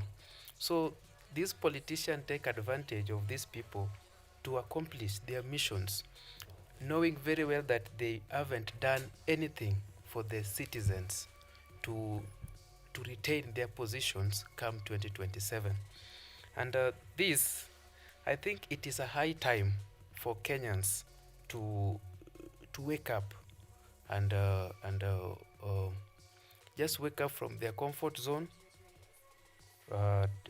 take votes, and please vote for people who can change their life, but not people who are just there using money to seek re-election.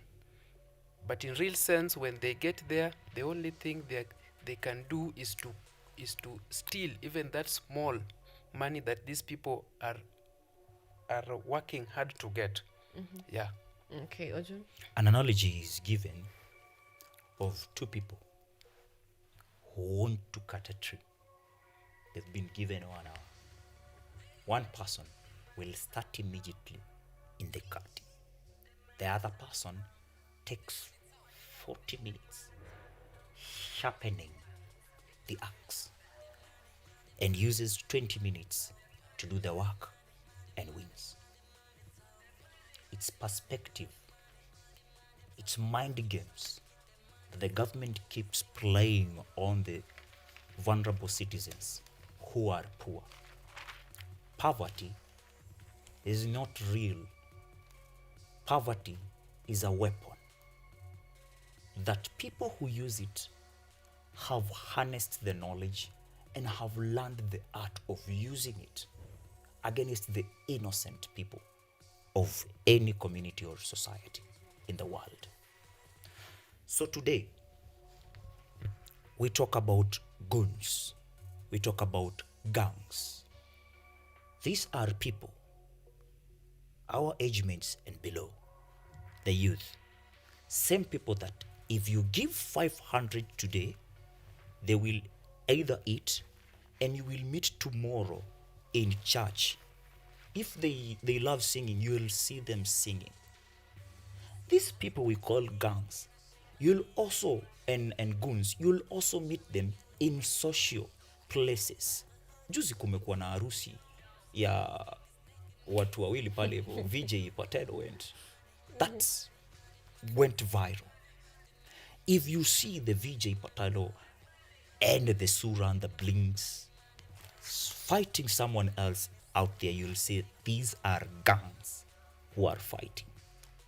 But deep down, since the Bible says that we are all equal and same before God, they are our brothers and sisters who are being used badly by their elder brothers and sisters or parents or grandparents who have no goodwill. It narrows down back to all of us that we have choices in our hands. If they are using poverty as a weapon, we have a weapon that Bobby is calling a voter's card. And instead of spending all our time getting this weapon, we should spend our time first sharpening our knowledge with civic education, so that even as I use this weapon on that August of 2027, I will vote in the right guy. Right now, and this will be even my finishing story, we are talking about the by-elections headaches that are rocking Ruto, Raila, Gachagua camps.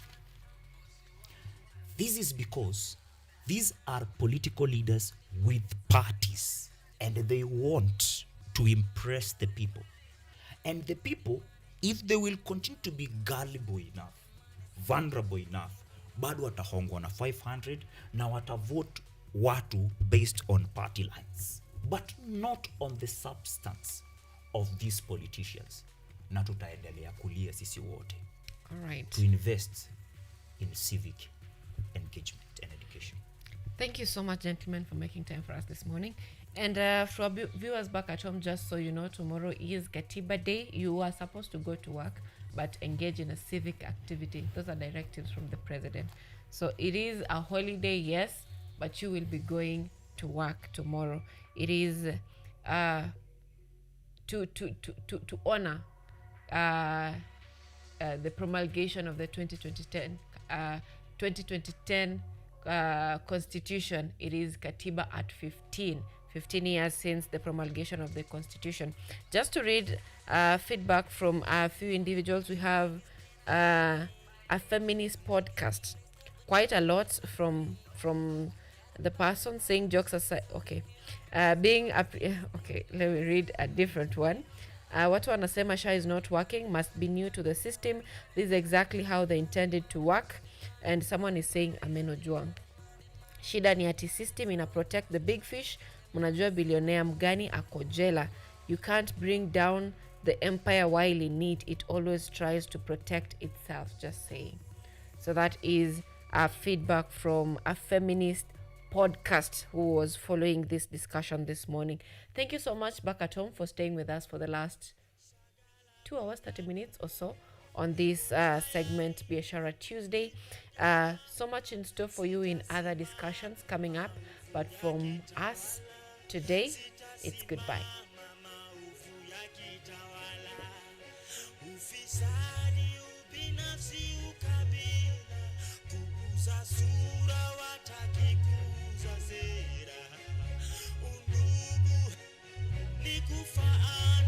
Sitasimama maovu yakitawala, sitasimama maovu yakitawala.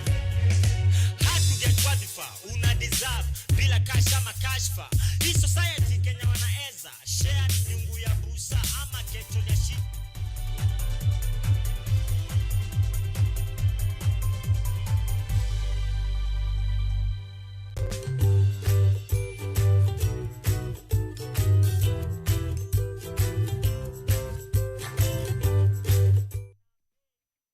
Are you an aspiring media practitioner, a graduate, or you just want to advance your skills in television production? Then welcome to Kenyatta University, where education meets innovation.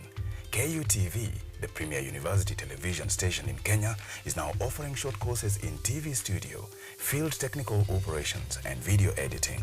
Through these courses, you will acquire hands-on skills on camera operations, media production, lighting techniques, audiovisual editing, and sound and visual control, and how to operate key equipment in modern TV control room.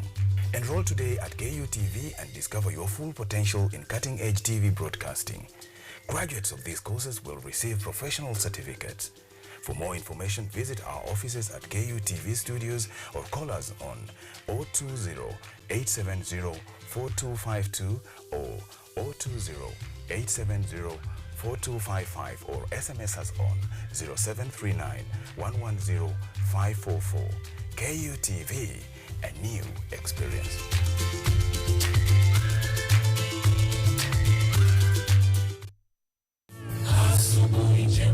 The fear of the Lord is the beginning of wisdom.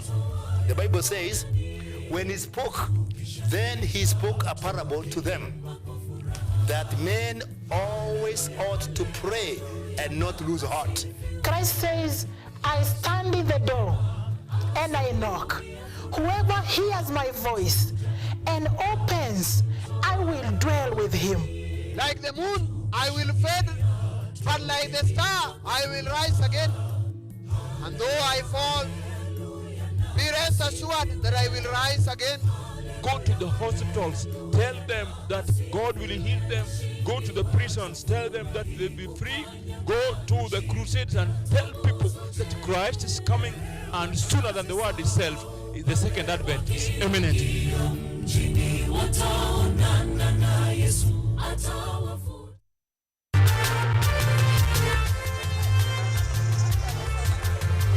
Ni nguzo na uso wa jamii. Kupanda shuka, akawa tuzo. Ukakamavu wake, ukatii, na kumfanya mwenye bidii.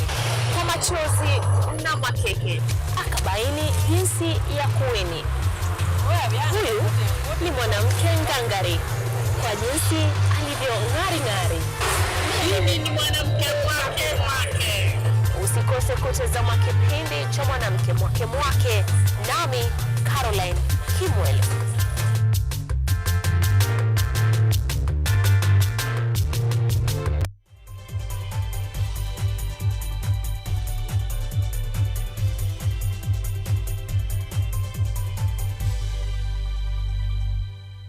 This program is rated GE. Content carried in here is suitable for general family viewing. Maeneo ya Ukambani hayajulikani sana kuhusiana na uvuvi, lakini kuna wale ambao wamekwisha ingia katika uvuvi. Mmoja ni yule ambaye alitembea hadi Nyanza na akaona jinsi watu wanavua. Ndio maana yeye ameanza hii ambayo unaona hapa, ambapo tutakueleza zaidi. Kilimo ni nguzo kubwa kwa ujenzi wa taifa, kwani kilimo ndicho huboresha maisha. Ukitaka kujua haya usipime kipimo, na ukikaa nasi basi utaboresha kilimo. Ni Jumamosi nyingine tena tunakutana katika kipindi Boresha Kilimo. Hiki ni kipindi ambacho kinaangazia nyanja mbalimbali za kilimo, teknolojia ibuka, hali kadhalika kilimo asili. Hii leo tunaangazia ufugaji wa samaki vidimbwini. Popote ulipo, hujambo na karibu. Mimi ni Laban Shaban. Samaki ni chakula kikuu katika baadhi ya maeneo ya Kenya. Ni tamu sana na ina protini nyingi na ina thamani ya juu ya lishe. Wakulima wameunganisha ufugaji wa samaki katika mabwawa katika mashamba yao kutokana na mahitaji makubwa na matumizi ya samaki. Pia ni chanzo cha mapato yao na pia kupata faida kubwa. Haya samaki ambao unaona nyuma yangu kwenye kidimbwi hiki ni samaki ambao ni jinsia mseto. Lakini huyu mfugaji aliona kwamba jinsia mseto kidogo hali si hali, lakini siku za usoni ataangazia jinsia moja. Tutaweza kufahamu kutoka kwake Geraldine Ndinda ambaye anaselelea katika kijiji cha Kangundo North. Kwa majina ni Geraldine Ndinda Muinde. Ni mkulima mchanga, nitajiita mkulima mchanga kwa maana ndio nimeanza ufugaji wa samaki katika eneo la Kangundo. Unapoanza ufugaji wa samaki, unakabiliwa na changamoto kadhaa kama vile fedha, kupata aina sahihi, maji ya kutosha na kadhalika. Inahitaji mkulima kufanya utafiti wa kina, kutembelea mashamba mengine na kutafuta msaada kutoka kwa vyanzo vya kuaminika. Afisa akanitembelea, ndipo akanieleza mambo ninaweza fanya ili kupata dimbwi la kwangu. Nikaja nikauliza kwenye familia kwamba kama naweza afuga samaki. Nikaomba nafasi kwa mzee na familia yote. Nikapewa nafasi ya kuchimba dimbwi, ambapo ndipo nilipata hii sehemu. Mbeleni ilikuwa ni sehemu yetu tulikuwa tunapanda mboga za kuuza na za kifamilia. Baada ya kunipa, nikaanza shughuli za kuchimba.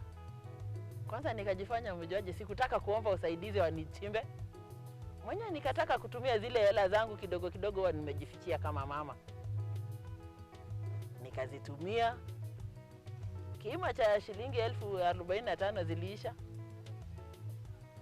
kuchimba shimo. Na bado ikawa haijatoshea, maana kuna pale ilikuwa imebakia inahitaji kulainishwa. So ikabidi tena nimrejelee mzee. Mzee hakuninyima nafasi, akanisaidia tukamalizia. Ndipo nikamwendea tena yule afisa wa samaki, akaja akaangalia akaona iko sawa. Baadaye akawa serikali ikakubali kutupatia dam liners. Maana hapa ni pakavu, hapa na maji yanayochipuka kutoka chini. Aliponipa dam liner, nikafurahia, nikaja nikaiweka. Na maana nina kisima cha maji, nikawa sina shida ya kupata maji. Na yapiga kutoka kule na yaleta huku. Ndipo nikaweka maji. Sio ikawa tunangojelea, ni mradi ambao unaendelea wa ABDP. ABDP wakakawia kutuletea samaki. Na maana mimi ni mtu wa kutembea tembea, nikapita kule Matungulu kwa rafiki yangu mwingine, nikamkuta ameshaweka. Lakini yeye hakuwa ameweka samaki monosex, alikuwa ameweka samaki ambao wanaweza zaana. Akanipa mbegu kidogo. Nikaja nikaweka. Lakini nikiweka nikawa ninataka kujua ni wangapi. Walikuwa samaki 800. Baada ya kuwaweka, maana niliweka wakati wa kiangazi mwezi wa 7 wa 8 hapo. Walikufa samaki 168. Kwa maana jua lilizidi sana. Lakini at least wakabaki, wakafikia wale wako saizi. Nimeng'ang'ana nao, wakaanza kuzaana. Walioka sasa hizi wamepita hata 1000. Wenye niko nao hapo.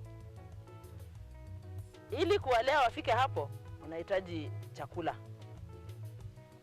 Hiyo chakula kwa sasa ni ngumu kuipata, maana maduka mengi yale ya kuleta chakula za wanyama ama za mifugo hazina sana samaki wa chakula ya samaki. So inabidi kutegemea KFA Nairobi. Inabidi nitume mtu anunue, aniwekee kwenye gari, nichukulie kwa tala kwenye gari. Hizi gari za usafiri. La sivyo nisafiri mwenyewe, kama niko na shughuli za Nairobi, ninanunua kule KFA. Ingawa magugu, mwani, minyoo kwa kawaida hutokea kwenye mabwawa ya samaki, samaki wanahitaji kulishwa mara kwa mara ili waweze kukomaa na kuwa na nguvu na afya njema kabla ya kipindi cha miezi 6. Saa zingine tukiendelea, afisa wa samaki wetu akawa akipita huko anatueleza njia mbadala za kupata chakula. Tunaweza kulisha na mimea kama mihogo, majani ya mihogo, unayakausha, unayasaga, unawapea. Pia wale shrimps, kwa lugha ya kule wandugu zetu wale wa Nilots, wanaita ochonga. So tunanunua, tunawalisha pia nao, tunawapea. Ni source of proteins kwa samaki. Tunatumia hizo vitu zote ili kujaribu kuona wanavyoendelea. Na kwa maana hata mandhari yenyewe ukiwa hapa kwenye dimbwi ni nzuri tu. Ukisikia kutulia, unakuja hapa ukiwalisha, wakicheza hapa unafurahia. So inakupa motisha zaidi ya kuendelea kuwalisha. Tilapia zote huonyesha ukomavu wa mapema wa kijinsia ambao husababisha uzazi usiodhibitiwa na idadi kubwa ya spishi zilizodumaa na mara nyingi zisizoweza kuuzwa. Lakini tilapia ya jinsia moja huondoa tatizo hili kwa kuwa kuna wanaume wengi. Wanaume hukua haraka na kwa saizi kubwa. Ikifikia wakati wa tarehe 29 mwezi wa pili, nitahitaji kuwabadilisha wote. Maana nataka sasa kupata mbegu zingine ambazo ni za kisasa zenye tunapewa na shirika la ABDP. Kwa hivyo ikifikia pale, maana nina fingerlings wengi ambao wamezaliwa kutoka kwa hawa samaki ambao ninao, nitawahamisha hapa niweke kwa dimu lingine ambao ni arsen, na nitachimba kwa shamba ingine yangu. Na hapa nitapendelea sana kulisha monosex ambao wako rahisi kulisha. Na kufikia pale ABDP wameanza kutuwekea mikakati ya kupata chakula. Ndio maana nataka kubadilisha nilishe wale ambao wanakuwa haraka na wana kipato cha haraka. ABDP ni taasisi inayosaidia wakulima wadogo katika uzalishaji na ufugaji wa samaki nchini kote. Inafanya utafiti, inatoa rasilimali na taarifa ili kupunguza umaskini, kuongeza utoshelevu wa chakula na lishe katika jamii za vijijini. Mradi umekuja hivi juzi. Ni mradi ambao umetuerefusha. Ilikuwa ni kitambo ilikuwa ni ngumu sana kupata samaki maeneo haya. Tulikuwa tunajua samaki tu watapatikana tukienda Gikomba, wale wameletwa pale, ama tupate mtu ambaye ameendea pale ametuletea huku. Lakini sasa ABDP walipokuja mashinani, wametushirikisha wakulima wa kila sub location. Tunashikana, tunatengeneza kikundi cha wakulima wa samaki, ambapo kwa kila mkulima kati ya hao kila kikundi kinakuwa na wakulima 30. Katika hao 30 wote wamechimba mashimo, wako na vidimbwi. Wengi wako na dam liners, ingawa kuna wale wako kwenye eneo la mto. Wako na ni arsen zao, yani ni mchanga. Kwa hivyo kila mmoja wametuwezesha kupata mbegu. Tayari wenye wako saizi kunao ambao wamepata mbegu. Pia wanaendelea kutufunza jinsi ya kulea hao samaki. Ni mradi ambao umetuendeleza, maana umefanya tujue kulisha, jinsi ya kuwalea wakiwa kama wana magonjwa. Afisa wetu wa nyanjani pia anatutembelea kila wakati kutujuza kila wakati jinsi ya kuwalea samaki, ambapo huo mradi kama hujafika mashinani, tulikuwa kabisa hatuna mambo na samaki huku eneo la Kangundo. Kama wakati nilipata ABDP, kama ndio wangetupea kwa muda, zingekuwa zimekomaa. Lakini maana walirudi kuleta baadaye, bado zenye zitakuja nitalisha kwa muda ambao pali wataleta. Na hata wasipoleta wametufunulia njia, akatuonyesha kwenye tunaweza pata hata hizo monosex. Naweza jipatia zangu mwenyewe bila kuangoja. Maana imekuwa ni mradi ambao umekuja ni kama kutufunua akili, kutuonyesha tunaweza jisaidia sisi wenyewe kutoka hapa mashinani tulipo. Unaendelea kutazama Boresha Kilimo, kipindi ambacho tunaamini kitasawisha kilimo humu nchini. Kwa sasa tunachukua pumziko fupi na rejea mengi zaidi kuhusiana na uvuvi katika vidimbwi. Usiende mbali. Kilimo ni nguzo kubwa kwa ujenzi wa taifa, kwani kilimo ndicho huboresha maisha. Ukitaka kujua haya usipime kipimo, na ukikaa nasi basi utaboresha kilimo.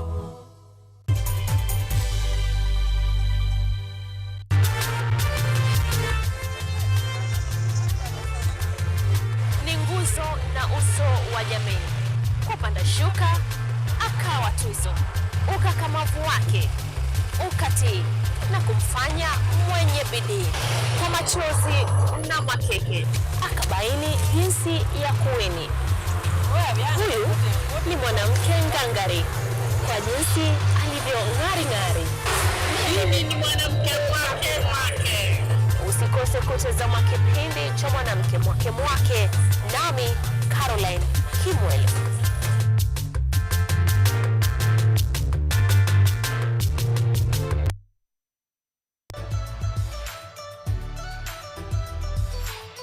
So my name is Jakub Petri. I'm Associate Professor in the Institute of Philosophy of Jagiellonian University in Krakow, Poland. And I'm the main coordinator of the Cafe project, which is being here hosted by Kenyatta University. My name is Eva Hudoba. I am a project manager in this consortium. Keep watching cutting edge research at Kenyatta University Television.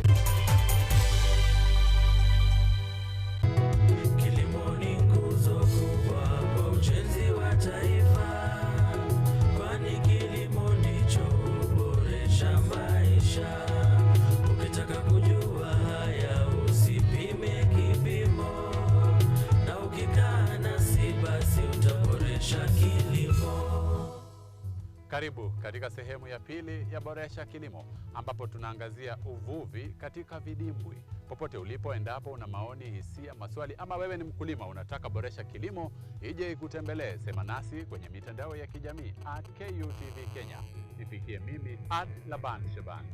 Ufugaji wa samaki una faida nyingi kwa uchumi wa nchi, wakulima na watumiaji, kama vile kupunguza uwezekano wa kupata mshtuko wa moyo na kiharusi. Well, nitasema kuna faida. Manake kwanza, nimejua kwamba ninaweza jikimu kwa kutumia hili dimbwi ambalo ABDP walitufunza na wametusaidia kulikuza. Pia katika huo mradi tumefunzwa jinsi ya kukuwa na shamba ndogo la jikoni, a kitchen garden, ambapo utakuta tangia Januari mpaka Disemba familia utakuta inaendea mboga dukani. Na si wakati wote kuna hela. Lakini katika yale mambo ambayo tunayafanya, haya maji tunayokuzia samaki, ukitumia, maana tunaendelea tukibadilisha, tukiongezea ili waendelee kupata hewa safi.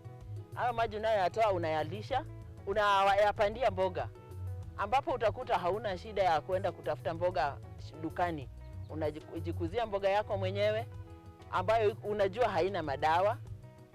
Umeikuza mwenyewe, unajua imekuzwa kwa maeneo gani, usafi wake, na unakuta familia inapata madini inayohitaji kutokana na mboga.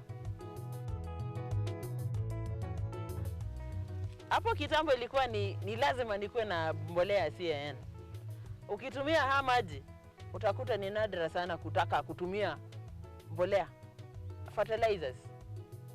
Yenyewe maji yako na organic fertilizer.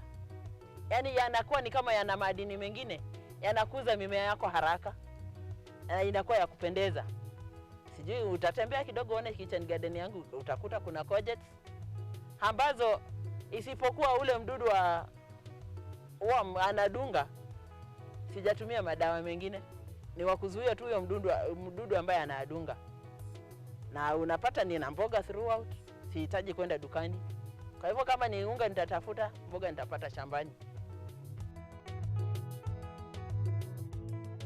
Maji haya yakibadilishwa, kwa sababu unajua wale samaki wananyea hapo ndani, wanatabawali hapo ndani, lakini ni madini, na madini hayo yanatumika katika kilimo asili na mimea inanawiri sana. Maji katika madimbwi yanapaswa kubadilishwa angalau mara moja kwa wiki ili kudhibiti viwango vya pH, yani viwango vya asidi, tindikali ukipenda, na kuondoa uchafu kama vile amonia na nitrate. Hawa ni wanyama. Hawa wanyama wanaendelea kupumua, wanaendelea kutolea kinyesi ndani. Kwa hivyo hawa maji yanachafuka.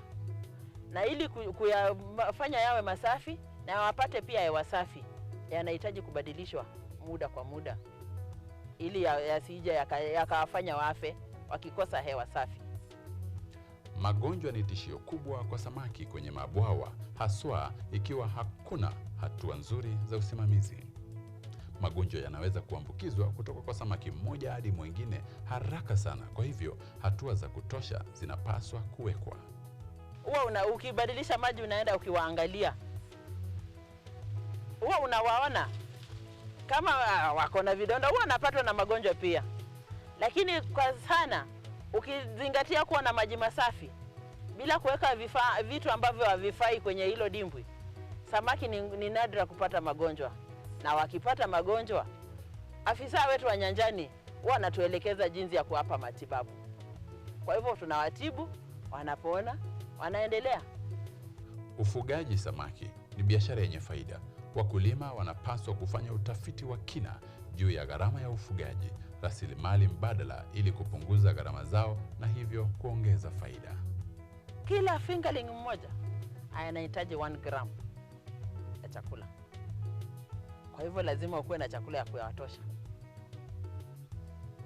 Wakiendelea kukua, unazidi ukiwapea chakula kulingana na vile wanakuwa. Manake hawa si hao wa ninio wa ABDP ambao ni monosex.